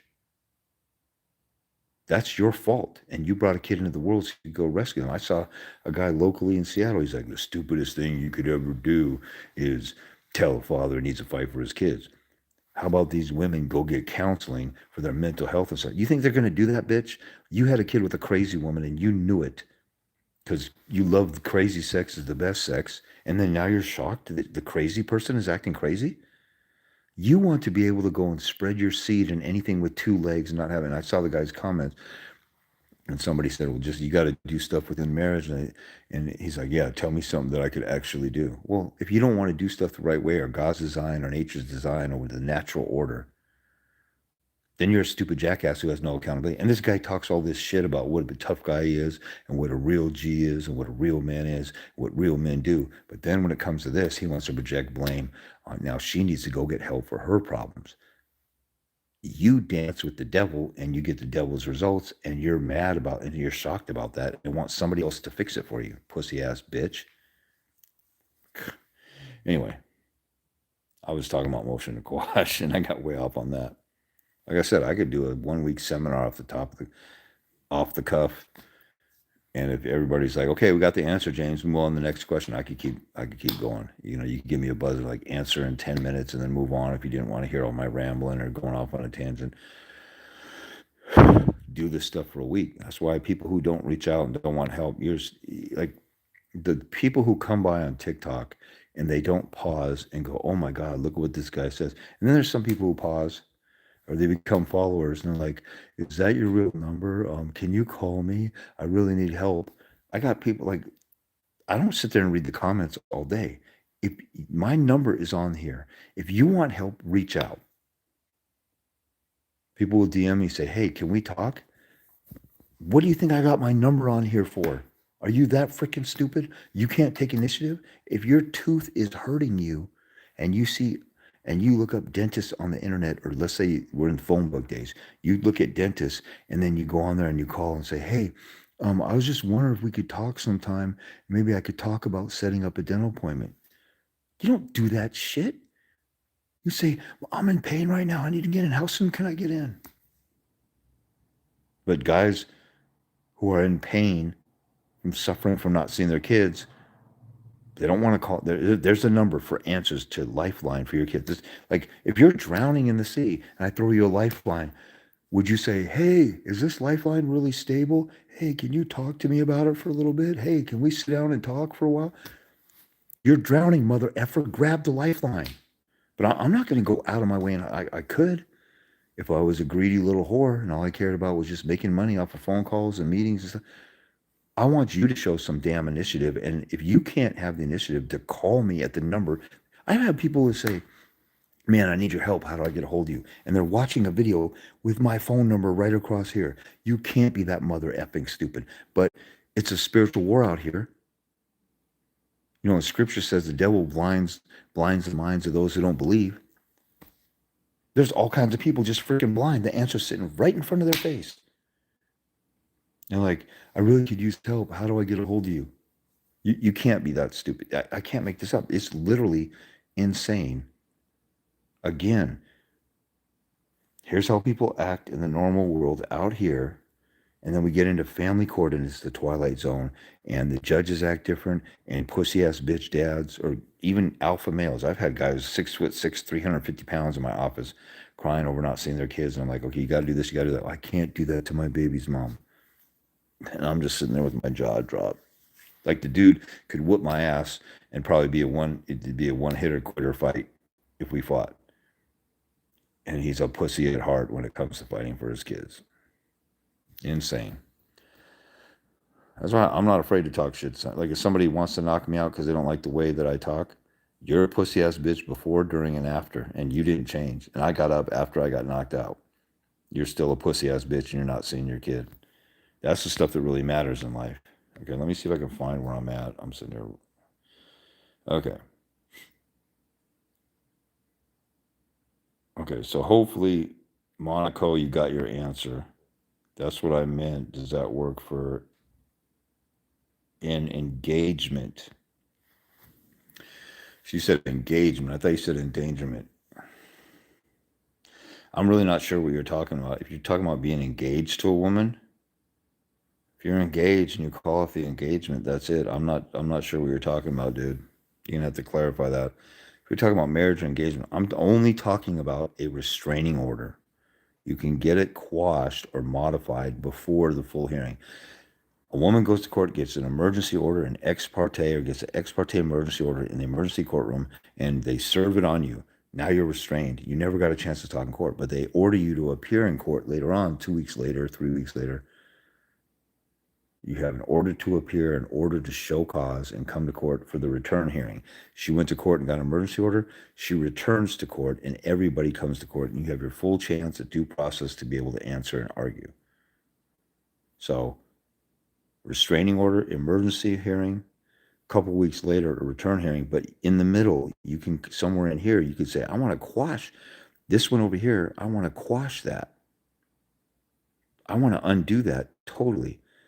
At least take the kid off of it, because I saw the kid a couple days ago and she had no problem with it. So this is utter bullcrap. That's fine. She wants to be restrained from me. I don't care. And then you go to the full hearing. In the middle, you can quash it. When the mother had the emergency order, she served it on me. We went to court. I didn't know about quashing it in there. That's all I was saying. So hopefully that clears it up. When the state comes after you for child support before a custody order is in place and the mother doesn't enter a proper pleading for custody, Yet the state puts child support before custody. Yeah, it happens all the time. Isn't that a due process violation since the court can't hear the issue or properly plead? And this is TMAC 1529. Properly pleads since the child support agency only dealt with the support rights assigned. Like, can't, like the cart before the horse. Okay, I know where you're going with this. Okay, so just turning in, I got a splotch on my phone, so I have trouble when this stuff is way down here. Let's see, can I make a comment on here to bump this up? I can't. Can I get a couple people, if you're on here, can you just type in hi in here? I need to bump up this so I can see it, if you would, please. Okay, Monaco, you got it. Okay, good. Oh, I think I can see it. Just turning in. Glad to see you're live. Too cool. Listen up, folks. You're answering questions tonight or just venting and talking. I'm doing both. Okay, thanks you guys for saying hi and stuff. Okay. So T-Mac is asking, okay, so a woman goes to, this is why I tell you guys never deal with Division of Child Support. Object to them, or as soon as she's putting you on child support, go to family court and file for custody and child support there and go for full custody. And then tell Division of Child Support, number one, I'm going to backtrack a little bit and I'm going to answer your question. So guys like Lionel TJ Tillman, or is it Simmons? Lionel Simmons, that's the basketball player. I think it's TJ Tillman. Lionel TJ Tillman. Guy with he has a splotch on his cheek. Child support is fraud. He says, oh, you can object to service and you could object to the clerk's stamp and all this technical stuff. And he now it's looking like he doesn't know what the hell he's talking about, because people are telling me his paperwork is utter bullshit. He will never answer a question unless you set up an appointment and pay for it ahead of time. He has one service is $6,500 to fly him to where you're at and answer questions in person. That guy only dealt with Division of Child Support, and he won because he wasn't the father. And he's telling people all this other bullshit that might make you win temporarily, but they'll still come after you. What these idiots are not telling people is that, well, what they tell people is that those aren't real courts, those aren't real judges. And that's true. So you should be able to do this. And you don't even need to talk to those guys or buy their, I had a big debate with Deb Hawk. And he actually wants to talk to me, and we're supposed to get on. I promised him I'd be willing to talk to him because he reached out to me like a man and wanted to squash my beef with him. But I thought he might be different. But these guys with the child support is fraud and child support jurisdiction and fight child support, they all are lying. Some of them will deal with only back child support and removing the debt. That's different. That's IRS trickery. That's debt collection trickery. But the court orders, they make you think that you can get rid of your court order. And where they deceive people is that they'll say, oh, you can get your court order removed because they didn't serve you properly. And if you win a motion to vacate your court order, they'll just turn around and serve you and try it again. What you should do is say, you're not a real judge voted in by we the people. I object to you hearing this matter. You are an administrative judge appointed by the executive branch. And that should be a winning argument. But if you're in front of them and they're going to make a ruling, they don't care what you say or think, they're going to move forward with it anyway. Then your recourse is to appeal to the Superior Court or District Court. So if you're going to eventually go there and do that, you might as well just do a custody battle in court. Now, what T-Mac is asking is, I see that Silas is asking some. I'll get to you in a second. So T-Mac is asking, when Division of Child Support starts a case and they order child support, how can they do that when you didn't have the due process of family court? Well, here's the thing.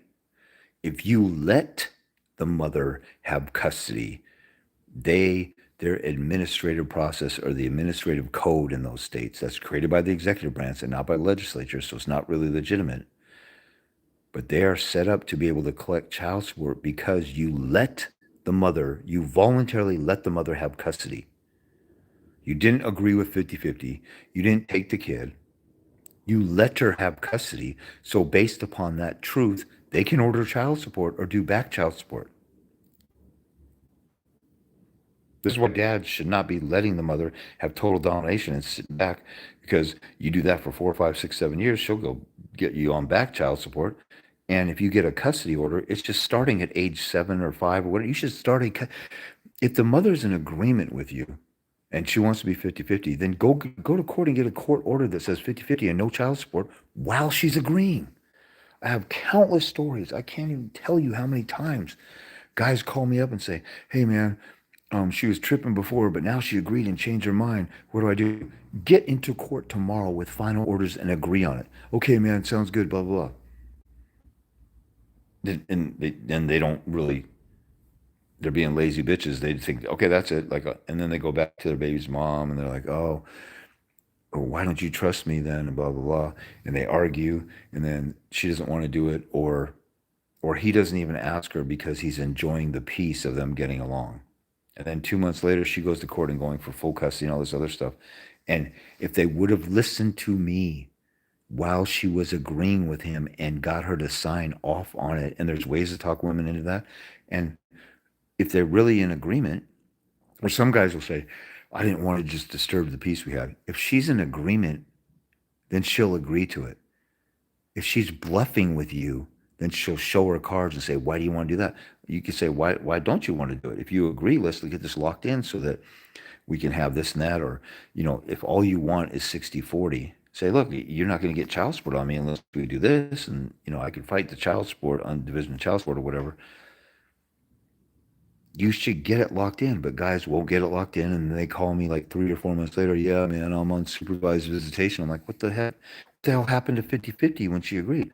Oh, I didn't really do it because stupid bitch. That's your fault. And then now you want me to, I gave you the answer that would give you peace. I gave you the answer that would give you peace for the rest of your life, and you shit on that and didn't want to do it. It's insane. You didn't want to do that little easy step because it's a little bit uncomfortable, and now you have hell to pay until the kid is 18 because you didn't get off your ass and secure the bag and seal the deal or whatever you want to say. So, so T-Mac was saying, isn't it anti-due process or whatever? Well, the court didn't establish custody, but if you don't tell division of child, like some women will go to division of child support and the dad lived with her, and she's lying to them. You got to argue, look, I was sharing custody. Or if you're seeing the kid every other weekend and you get notice of a division of child support hearing in 2 weeks, then go pick up the kid and keep the kid and say the kid is in my custody. I should get child support, and flip it on her. But really, you should turn around and go to family court and go for full custody because she's being a traitor, psycho, biatch. And, she might not fight to take the kid away from you if you just give in to the child support, division of child support stuff. But I wouldn't want to do that. I'd want to get a custody order, because if you don't have a custody order and you have a child support order through division of child support, she can get up and go wherever she wants. She can move internationally, across the country.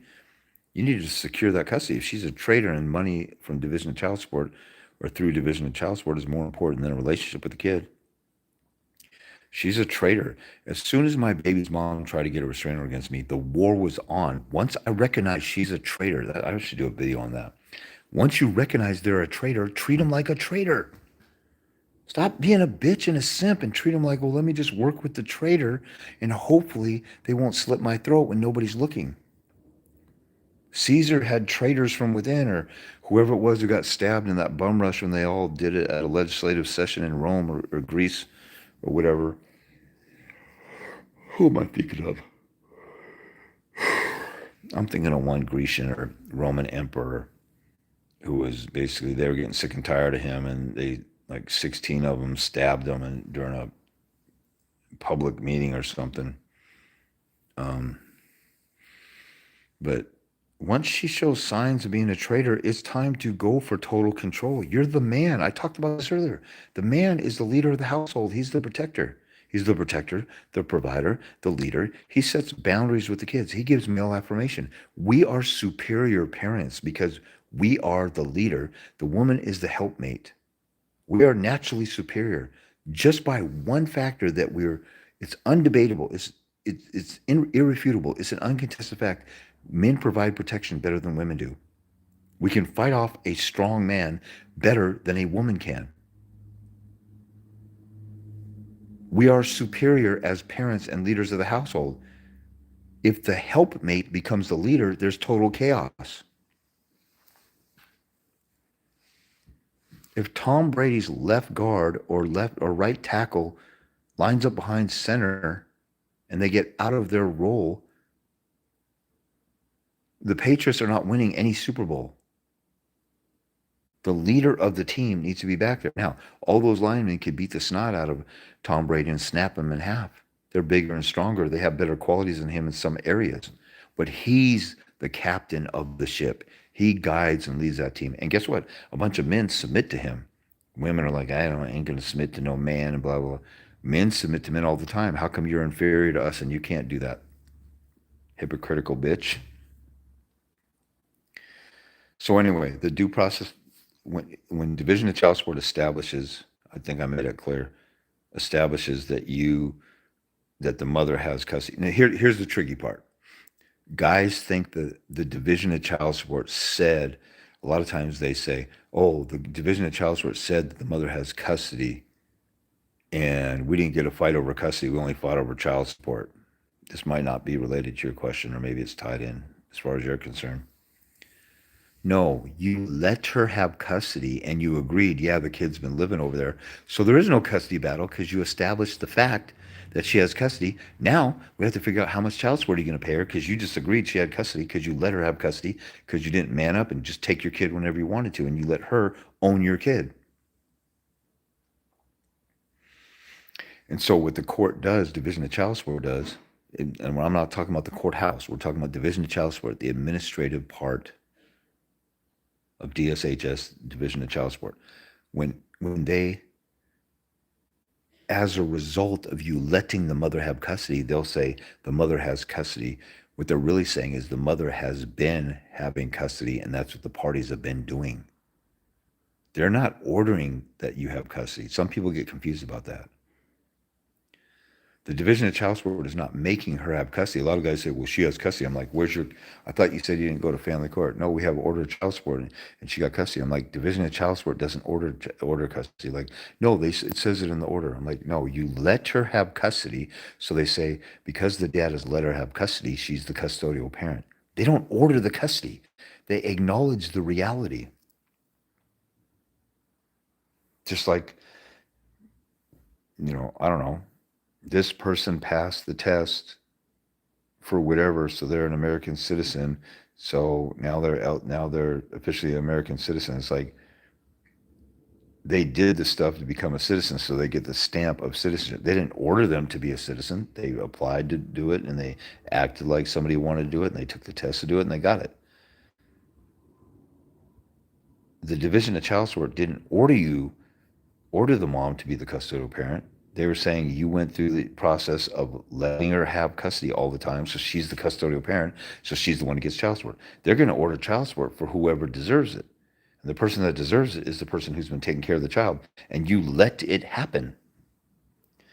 But the due process is a non-issue because division of child support only deals with child support. If you let the mother have custody, it's what you've been doing in real life. But if you turn around and you go to family court and you ask for full custody, let's say your kid's 7 years old, and maybe the mother doesn't even care about back child support. She just wants child support now.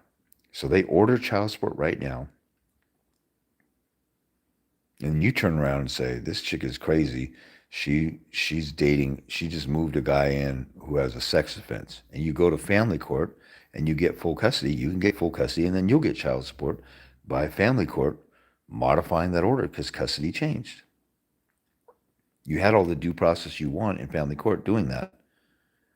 You had due process. And technically, the again, the administrative courts are not real courts, so there's not really technically any due process. But they didn't violate anything technically as far as what your question is, T Mac's question is.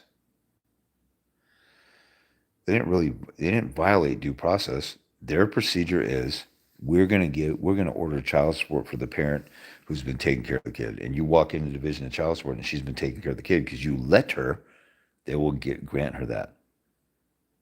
If you don't go to family court where they deal with that, then that's your problem that you didn't go to family court and do it. So there's a no they missed out or due process. That's a moot point because you're dealing with different stuff. I'm trying to think of an analogy where it'd be more clear, but if you want to file for bankruptcy, you have to go to federal court. You can't go to small claims court. If you want to sue somebody for $25,000, you can't do it in small claims. They usually have a cap of 5 or 10,000. There's different courts that have certain types of subject matter. It's called subject matter jurisdiction. They'll only handle certain types of cases. You can't go to a certain court. You can't go to division of child support and deal with custody. They just deal with what has custody been. You acknowledge that the kid has lived with the mom. You could go in there and say, well, the kid lived with us both equally, so we're 50-50. You can't order that she has custody. And if she says, well, I got custody now, he's not seeing the kid anymore. And then they can believe her, believe you. That's why you don't want to, dealing with division of child support is being dragged out deep into the ocean and you're trying to fight them while you're drowning. Get them back to shore and where you can go to family court from the beginning. So, okay, so I'm on Silas v. Goma. Baby mom denied first day of 7-day court order visitation because I told her I would be an hour late getting a car seat. I was flying in from out of state. She wanted to go change the exchange venue to her house, and I refuse. Is it strategically wise to file contempt with this one occurring, plus occurrences of canceled court ordered FaceTime? You've already helped me tremendously on putting together a change of custody modification and contempt motion. That's kind of tricky. If the contempt is severe, maybe I'm going for a modification. If you go in there and you're modifying because of her contempt and misconduct and you lose the contempt, then you just lost your shot. Some judges might say, like, let me say this real quick. In Washington, RCW 26.09.260, subsection 1 or 2, it says you can modify and change custody if somebody abuses this and that and that. And then one of the reasons is 2 contempts in 3 years. His dad got this mother in contempt one time, and he was doing a second contempt. I actually saw the commissioner say, you just want to do contempt to get a second one so you can go for full custody. She can't possibly, that's not allowed. She can't testify to that. The dad didn't know or he didn't listen to me. I can't remember. That judges can't testify, ER 605. So that should have been shut down right there. She has to make a ruling on whether it's contempt or not what hypothetically he's going to do. And she's playing 1-900 Miss Cleo psychic. I'm going to predict the future bullcrap. So,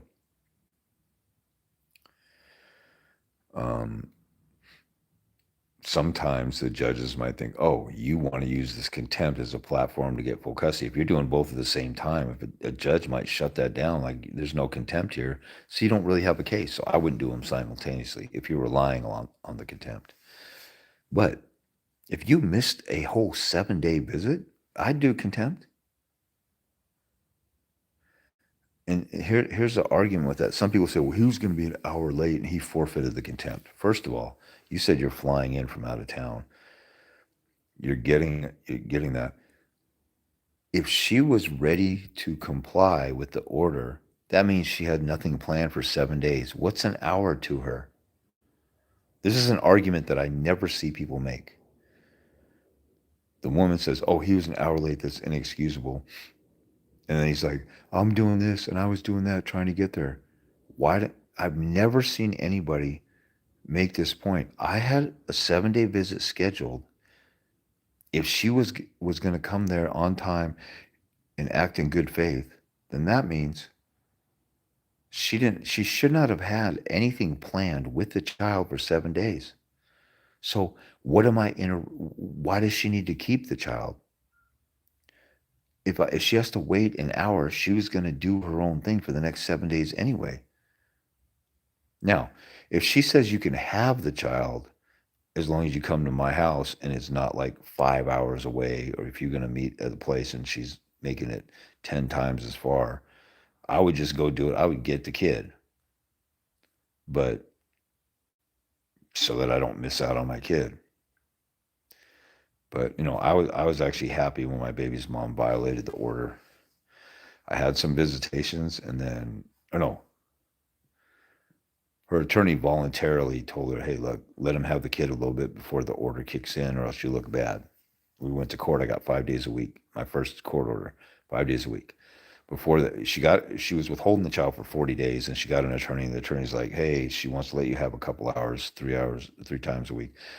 I should have kept her for a whole weekend. I didn't even think about that. I didn't have somebody guiding me with this stuff, or else I would have got overnights probably, because I would have proven that overnights worked out just fine. Anyway, so I get 5 days a week,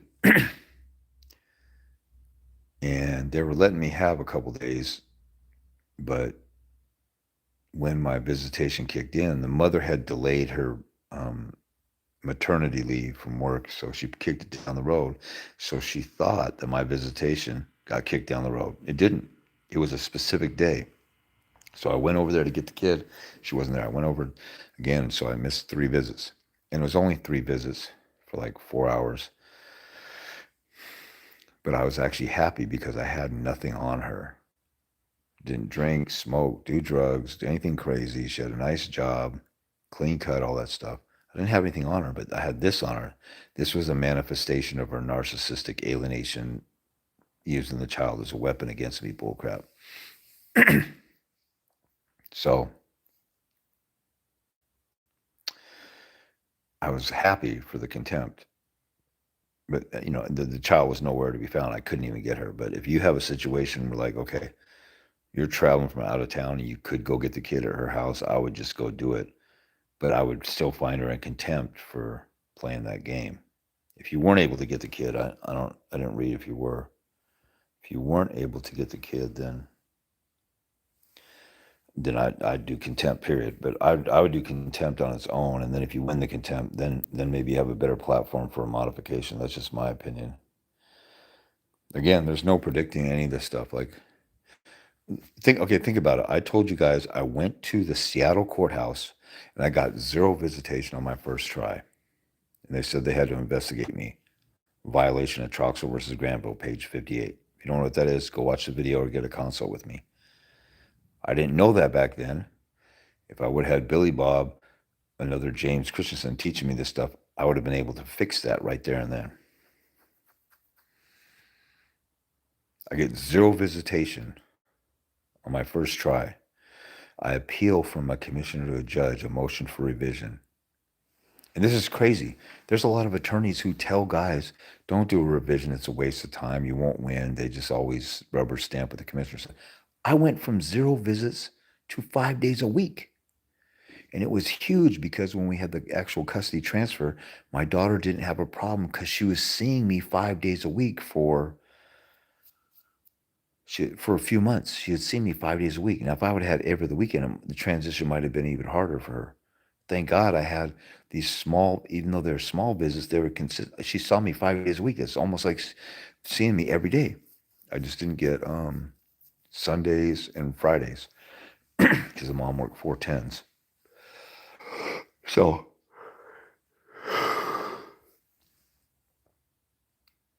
where was I going with that? So, my point was this very same courthouse gave me 2 totally different rulings. Now, it was a pro tem commissioner, but 2 totally different rulings. The same courthouse. So there is no way I can predict the results of anybody's court hearing or case because anything can go crazy. I had a guy who the guardian ad litem and a therapist thought the dad was abusive. I thought he was going to lose his visitation. The judge kept it in place. The judge was concerned about his misconduct. Usually in those cases, they take the time away. But the dad stood up. He pointed out some contradictions in the guardian ad litem report, and maybe that's what won the judge over. I have no idea. I was surprised that he didn't get anything taken away. So my guess would have been wrong. I cannot possibly guess this stuff because you're dealing with some. You might have a judge that might have ruled in your favor, but she's on her period, and so she's irritable, and so she doesn't want to hear it, and so she doesn't give you anything. There's no way I could predict this stuff. Or a male judge, his depends are leaking, and he's pissed and he's irritable, so he doesn't give you the patience that you should get. So hopefully that answers silent. For context, baby's mom has sole legal and primary care, moving to another state while pregnant. Did she move while she's pregnant with your kid, or she's got another kid and pregnant? You should be arguing about moving to another state. That's child abuse because you're so selfish. You want to pursue your new boyfriend, your family. You miss family. You're homesick. You are a grown ass woman who created a child with somebody. Your life should revolve around that child. And the fact that you want to just go live it up as if you don't have a child with somebody and there's no father, that's insane. That's narcissism off the charts. You guys should be destroying people on relocation stuff, but everybody goes soft. Oh, I'm a good dad, and it just really would hurt our relationship if she's allowed to move. That's not good enough. This is an optics game. And then it's a war of attrition game. It's both. Understood, but after kicking her out, she kept the kids for 4 months. Was working on the custody case when Attorney General came in for child support. Is that Texas then? You said Attorney General was a cluster F. We don't know what we don't know. Now I get it. Okay. Oh, that's T-Mac. Okay. That's what they call status quo, folks. If a mother secrets the children. In regarding some Westlaw case, Texas. Oh, you are in Texas. Okay. Texas is the only one that has the Attorney General, and they have prosecutors, not the Attorney General, but the regular local prosecutors in some states like Washington. Okay, the court found that the mother who seeks child support while denying the father access to the children despite his willingness to support them is acting with malice and undermining the father's parental rights. Okay, so it looks like that case is just saying it's undermining your parental rights, but it doesn't mean DCS didn't have the right to act when they're set up if you didn't object to DCS. But that's a great piece of case law to go in and go for full custody. You said the mother took off for 4 months.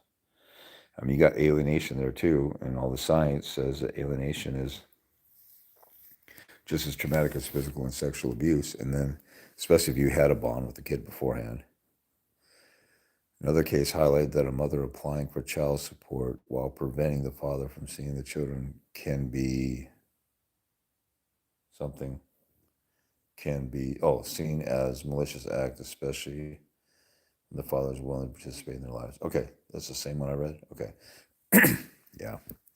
I had a lady who she was being respectful and she's like, James, all your science on your page is opinions of psychologists. They're not scholarly papers based off of a study. That's playing minutia games or being dogmatic or playing stupid word games.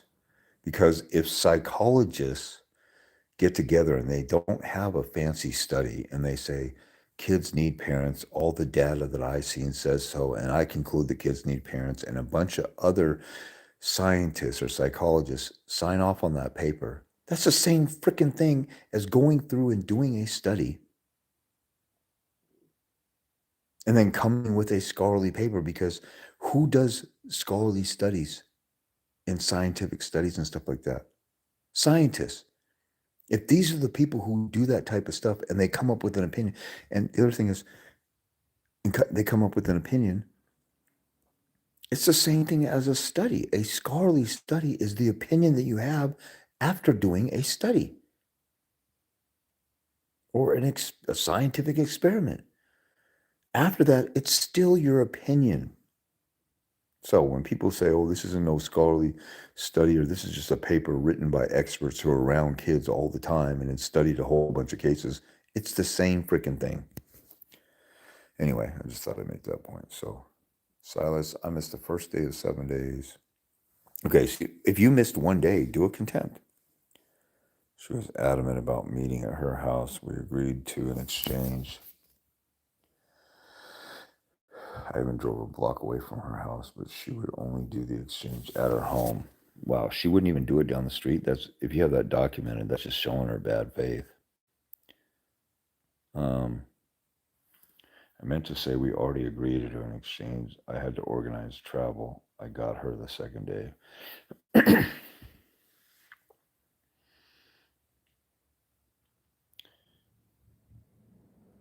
If you were able to bump your flight, I would have changed it and I would have extended it and done the day 7 and not given the kid back on day 7 and made it day 8 to make sure that I got the kid. But that's just me. I had organized travel. I got it a second. Okay. So that makes sense. Thanks for the insight. Okay. T-Mac is back here. Never concede to pick up at their place, setting yourself up for failure. Sure, you know that though. You know, if she's only going to give up the kid from her place and I travel across the country, I'd have to disagree with that. I'd want to see my kid.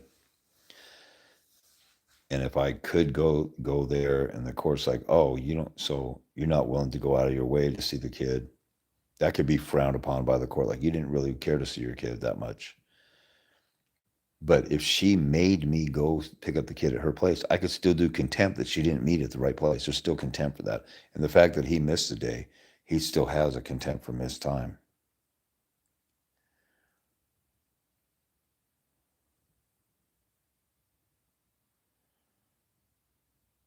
You know, you said that all this, you were accused of being a traumatic, all this verbally abusive stuff, and she wanted you to come over to her place. Victims of that would rather meet at a public place. And here's a good point. You're being accused of being abusive and all this other stuff. A man who's being accused of being abusive should always propose, hey, look, Your Honor, we should meet at a police station or a public place or wherever. I mean, I'm all for, you know, personally, what I like is visiting. Let's say I live 30 miles from the mother. I want to go pick up the kid to start my visit. So if I'm on time, I'm getting the kid on time. When she comes to get the kid at the end of my visit, if um if she's late, that's her problem, and I get more time with the kid. If I have to wait for her to bring the kid at the beginning of my visit, she's late, I'm missing time. So I control my time with the kid. And when she wants to pick up the kid, if she wants to come early, nope, you have to wait. And then if she's late, I get more time. That's generally how I would like to do it. But if I'm being accused of abuse and stuff like that, again, I want to distance myself from the mother. And I want to say, hey, look, I care less whether I talk to this woman ever again. It would be nice if we can co-parent. We obviously can't. So let's meet at a police station.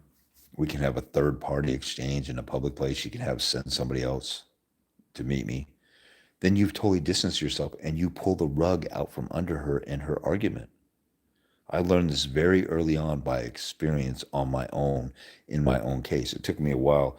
We had 2 hearings on the restraining order, and it didn't occur to me because it was the last thing on my mind, but the mother was trying to say, oh, James did this and James did that.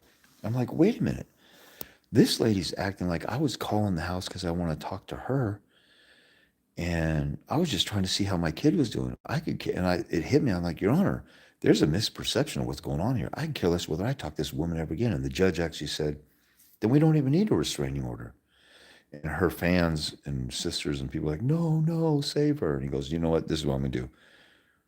I'll grant the restraining order for a few more days, the emergency order, until you go to family court. Then it drops off. Don't come back to my court. So he just did a just in case, extended the emergency restraining order, and went to family court. And that was it. And she didn't ask for one again for like 2 years after I hadn't contacted her in 2 years.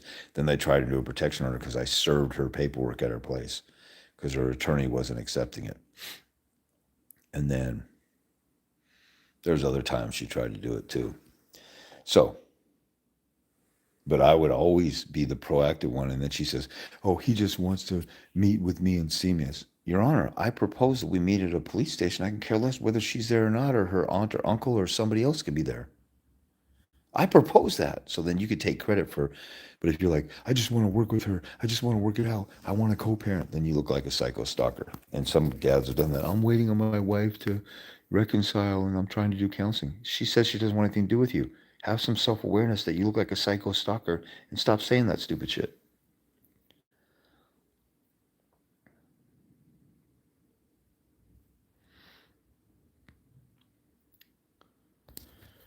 So Silas says she moved to another state with our child while she was pregnant. Okay. There's nothing you can do about that. The best thing you could do is, if you can, just move where the mother is. I mean, you had a chick with a crazy person, an alienating mother. You move there, or you could try and go for full custody from the jump. Keep it public pickup before it's ordered. Dash cam, phone cam, good. A lot of people like, oh, I can't record somebody. You can record anything in public. You just can't audio record some people in some states. If somebody's walking around in public, you can record them. Why do you think there's cameras on every corner or street sign? If you walk around in public, you have no expectation of privacy, so you can record. Some people, I tell them that, and they're like, well, I just don't, maybe I'll take pictures or I'll write it down and do a diary. You stupid idiot. A video of somebody flipping you off at a visitation exchange is way better and more convincing than you telling the judge, oh, she flipped me off. I mean, technology is, we didn't have this in 2001. The technology makes it even, it is so much easier to fight your custody battle with text messaging. I mean, you can,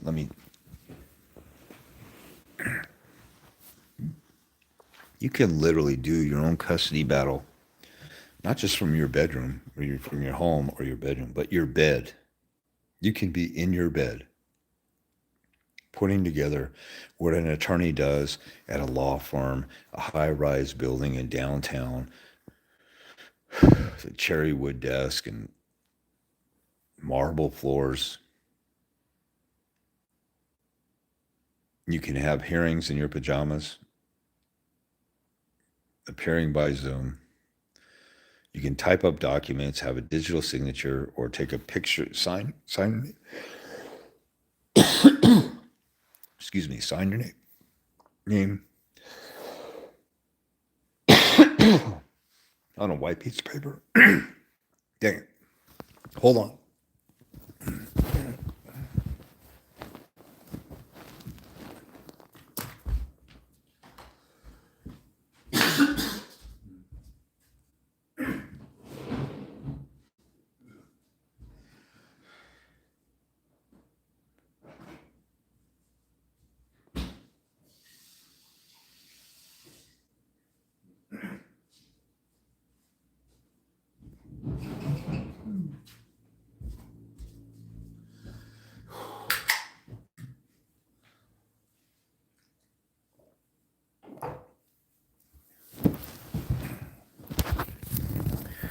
Okay, sorry about that. You could sign your name on a white piece of paper and take a picture with your phone. Send yourself the picture and drag it into a Word document and convert it to a PDF. And everything is totally paperless, including the signature page. Or you can type stuff in a Word document, convert it to a PDF, print out the last page, sign the last page, and scan it and attach it with your scanner, or scan it in, attach that page to your Word document that is converted to PDF. You can do all the legal research online. I used to go to the law library to look up stuff uh, in Westlaw books or um, the RCW annotated books would have case law in it, I think. You do everything from your bedroom or office or home so much easier. And with accumulating evidence, everybody has a cell phone, everybody has a camcorder in their phone. When I first documented my baby's mom's contempt, I drove from my house to hers with a witness. There's 1 or 2 days that I didn't have a witness. One day I did. I videotaped the television that showed the menu, the channel menu with the date and time. And then I drove to her house with this camcorder running the whole time, showing I went to her house and then set it up and then walked up to her door to knock and asked for my kid. So I had all the proof in the world. And back then, we didn't even really use email.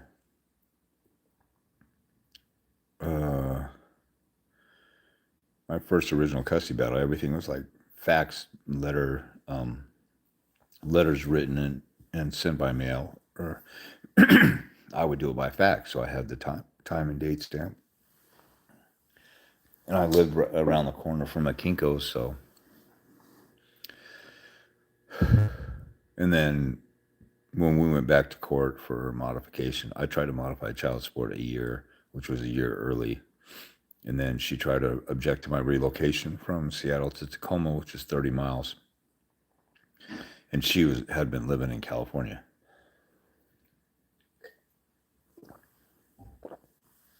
So it was totally frivolous. And I could have ended that case if I wasn't playing Mr. Nice Guy at the beginning, trying to give her the benefit of the doubt. I should have shut it down better. Anyway, dash cams, camera recorders, emails, text messages, all kinds of ways to accumulate evidence. Keep it public, pick it up before dash cam, document everything. iMazing is a great app to get metadata and put it in a page for exhibits. I didn't know that. iMazing.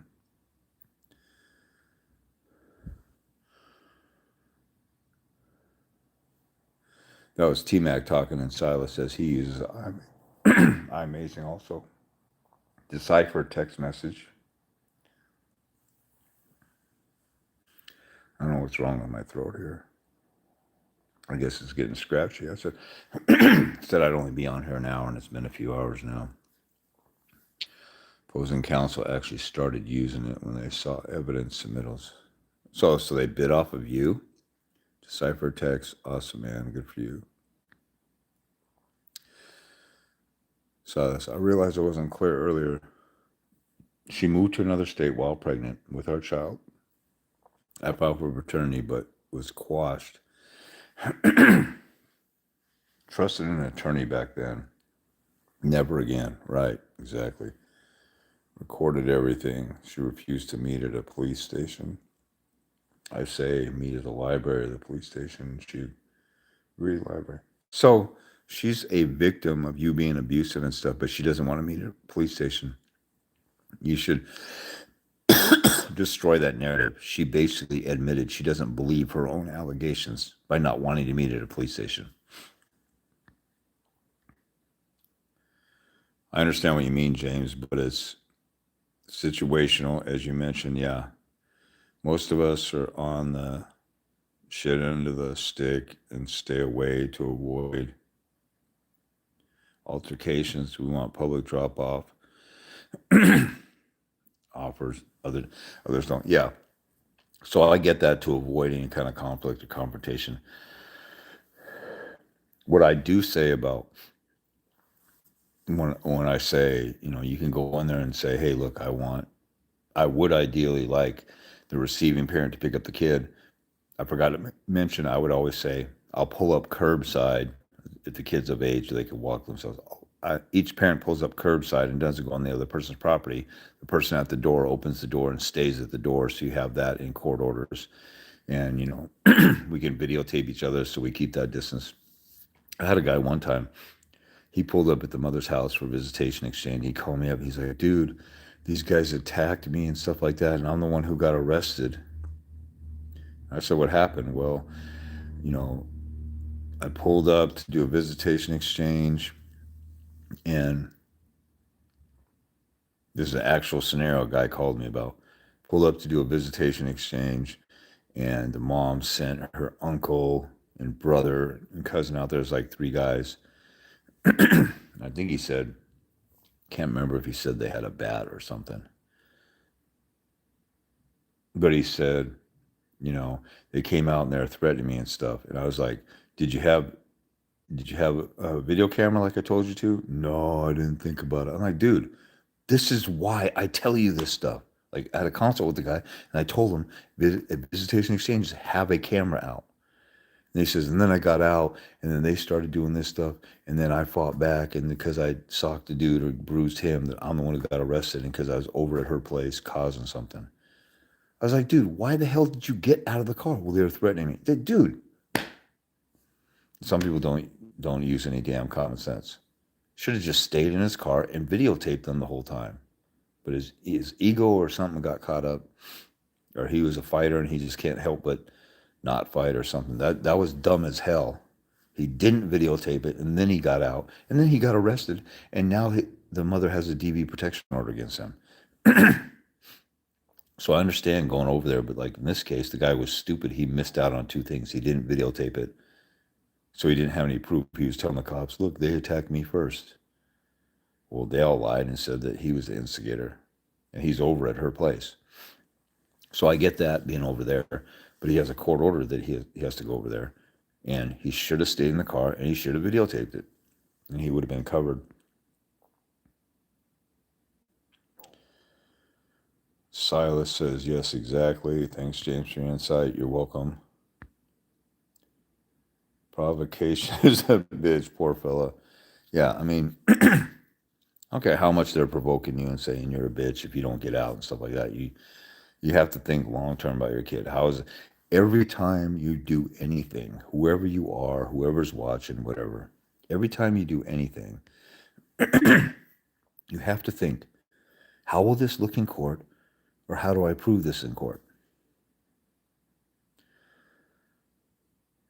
There's guys who, they might be calling their baby's mom and talking on the phone. Okay, how do I prove this in court? She's talking crazy to me. Maybe you hang up, let her call and leave a voicemail and say, mother effer, don't ever hang up on me again. When I'm cussing you out, I'm going to kill you. Boom.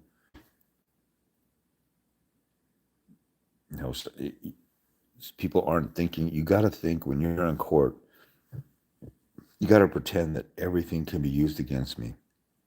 But when I have a chance to use something against them, how am I going to prove this later? And there's a lot of people who have this weird perception of reality. They're like, but she's the one who did it. But she's the one who started it. Dude, the truth doesn't matter. All that matters is what you can prove. And they're going to believe her good lying, a woman victim crying in court over you. I mean, I don't know if I'm naturally anal more than the average person, but like I said, when I did a visitation exchange, I could have went over to her house and just pulled up and knocked on the door when I had my witness, have them step out.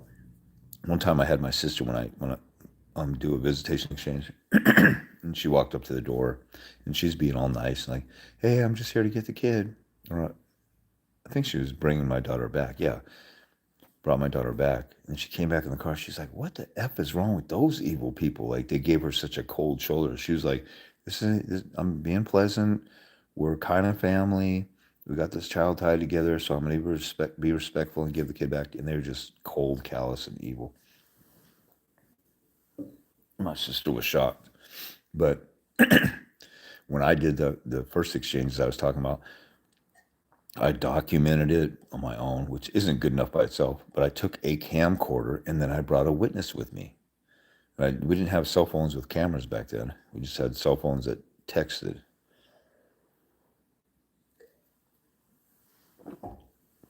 think people were still using pagers in 2001, maybe.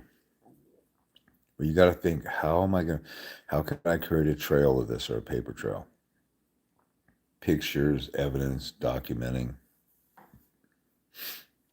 Um, if you're in one party consent state, you're on the phone, but your baby, she starts screaming crazy, put her on speaker, and then have another phone or have a camcorder device or something like that ready to go and videotaping the thing. And then you go to court, write a declaration, and she said this: F you, mother effer, I'll kill you and myself and the kid and end all this, or something like that. And you quote it in writing. Yeah, I got a videotape of this. And only in Seattle, they just started allowing digital stuff to go into files. It was only paper before. So if you had a recording or video or something, you had to transcribe it. Or you had to have a pictures of stuff. You had a video where somebody's throwing something at you. You got to do freeze frame and take pictures of it. You only get a show video at trial at the end of your case. You don't get to do it for temporary order hearings or anything. So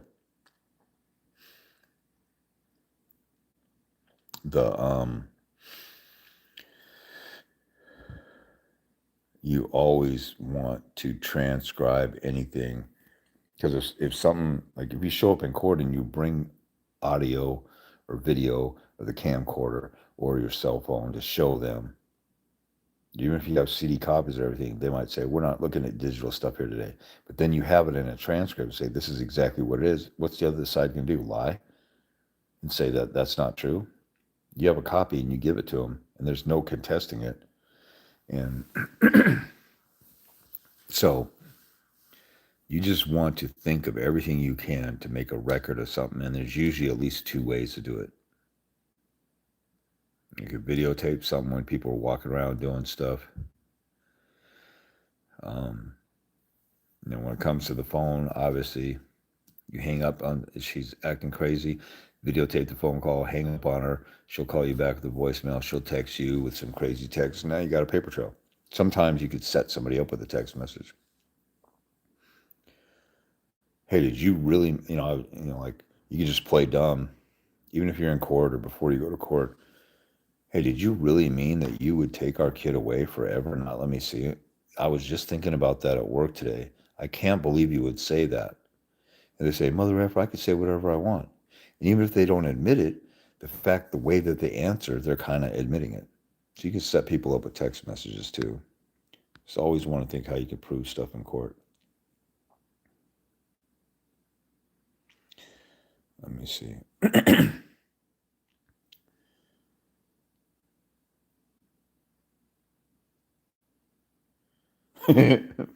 Not bringing a phone for recording and getting out of the car is crazy work. Where was the child and all that? I don't know.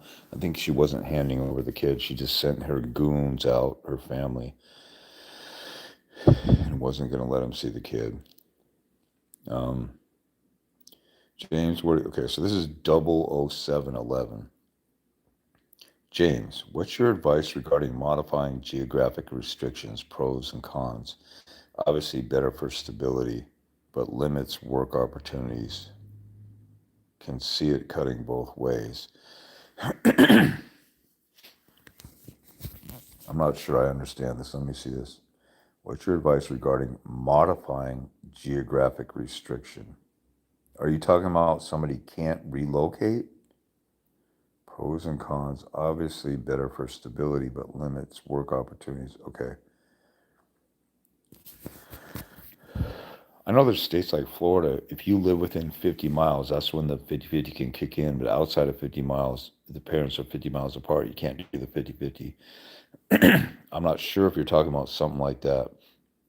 I can see it cutting both ways. So are you talking about geographic restrictions? You said work opportunities. If you're talking about modifying stuff like that in the court order, I mean, anything that's wrong with a court order, I'd be going to court to try and modify it. But you always got to have a change of circumstance. So if nothing is drastically changed in your life, you usually don't get the open door to go to court.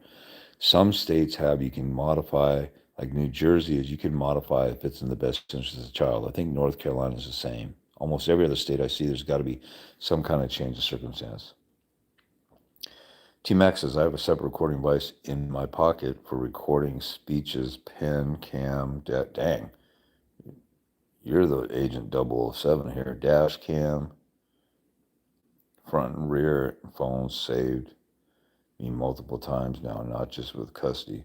Wow. I can imagine, dude.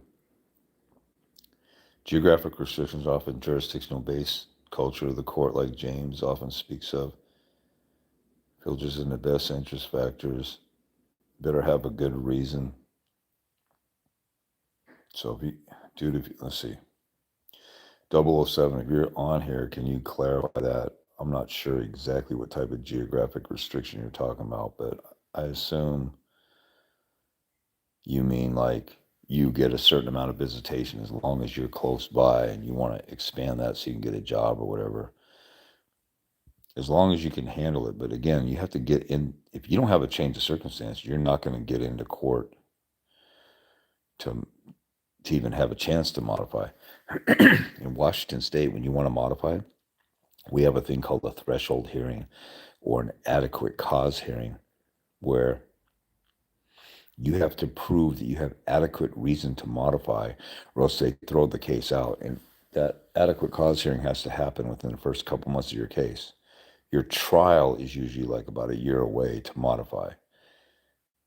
When you have the adequate cause hearing, if they say, yeah, you have adequate cause, it looks like you have enough change of circumstance where, you have a legit case here, they'll keep it alive and they'll find adequate cause. If you don't have adequate cause, they kick your case out and it's over with because you didn't provide a substantial change of circumstance, which is an adequate reason to modify. So some states aren't that hard. I think we're the hardest core as far as trying to get in, and they can kick your case out. But you can start a case in some states and you have to wait until trial 3, 4, 5 months, a year down the road. And they'll say, you don't have a change of circumstance. I'm not modifying it. And you waste all that time. Washington tries to weed it out early on in the case. But I'm not sure. It looks like you're not here. I'm not seeing an answer here. But I'm assuming you have restrictions about you can have 50-50 or you can have every weekend or Thursday through Monday return to school, and you want to get a better job outside. That's also kind of the luck of the draw, or the tough luck that you have a kid with a crazy woman. You got to work. I mean, there's some stuff you got to compromise. Like when I signed my original order, I beat the mother down until she surrendered. I won a bunch of hearings. Even if I didn't win those hearings, she would have surrendered. It was the war of attrition, and I learned it the hard way from the beginning. But when I was so happy just to get what I got, which was full custody, there's a couple things in my parenting plan I compromised on. And in the end, it's not that big of a deal. I have a relationship with my kid. So you have a tie with a woman or a crazy woman that won't work with you and you got to go to court, you're going to be stuck with some stuff that you don't like. And that's just the way that there's no way anybody's ever going to get a parenting plan that's perfect unless you work with the other person. And if they're not workable, you don't get that. So it's not every single case, so that's most of them. So did I already say this? T-Mac had a kind of a good answer. Geographical restrictions are often jurisdictional based on the culture of the court, like James often speaks of. It filters into the best interest factors. Better have a good reason. Yeah. So Silas agreed. I'm going to get a dash cam with my arsenal. That's a good point. I have a newer CM28. I don't know anything about dash cams and stuff except that people have them and they seem cool. I probably need to get some. I have a backup cam, which is kind of stock now, but nothing recording. And a magnet recorder for the back of my iPhone. Recording is vital. I didn't know anything about this magnet. I don't have an iPhone, but I didn't know anything about this magnetic recorder for the back.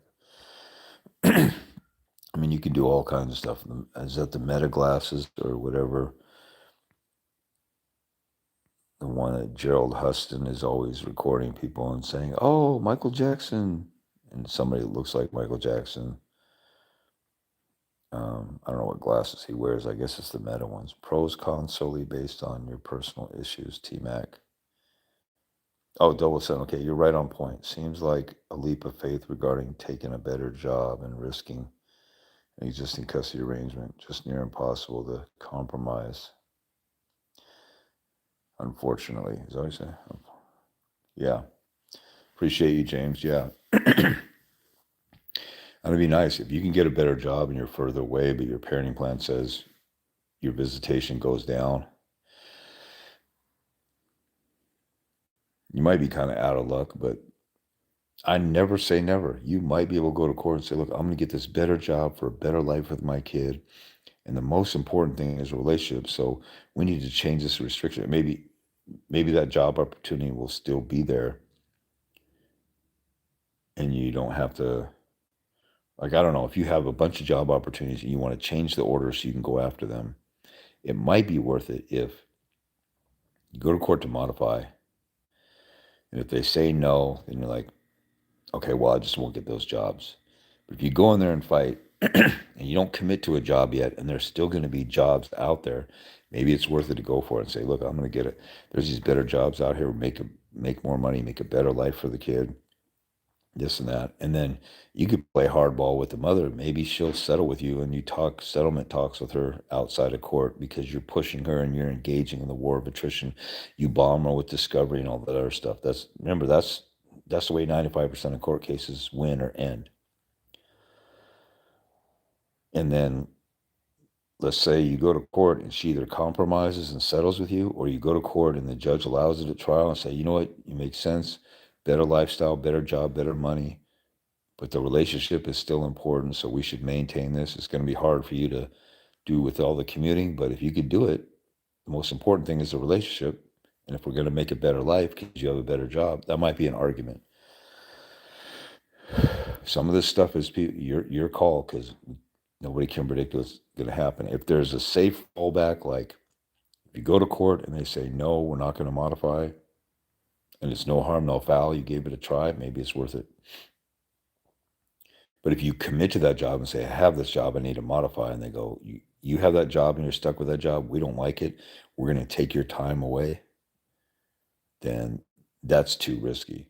But if you can modify before you commit to the job and see how the modification goes, maybe it's worth it. Good night, all. Peace. Listen to this dude, wise man.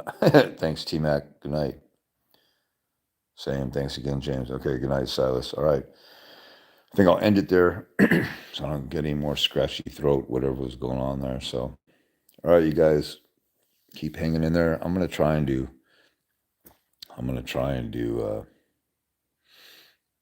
Sunday nights at a reasonable hour. It seems like I would think for anybody from East Coast to West Coast, if I started a Sunday night thing at like 4 p.m. West Coast or Sunday afternoon thing, 4 p.m. West Coast, where it's decent hour on the East Coast, 7 o'clock, talk for a couple hours. It's still not too late for most people. That, maybe that would work as a regular time. So I'm going to try and do that. It's just like Sundays get by me so fast. And I'm the caretaker for 2 people in my family who have disabilities. So I'm looking out for other people while doing this. So sometimes I can't. I just got to do it on a whim. Like I had time late tonight. I still got a million things I got to deal with. But in any case, I'm going to try and do that. So, but I'll start announcing that ahead of time. So, all right, you guys, keep up the good fight for those of you who are still in it.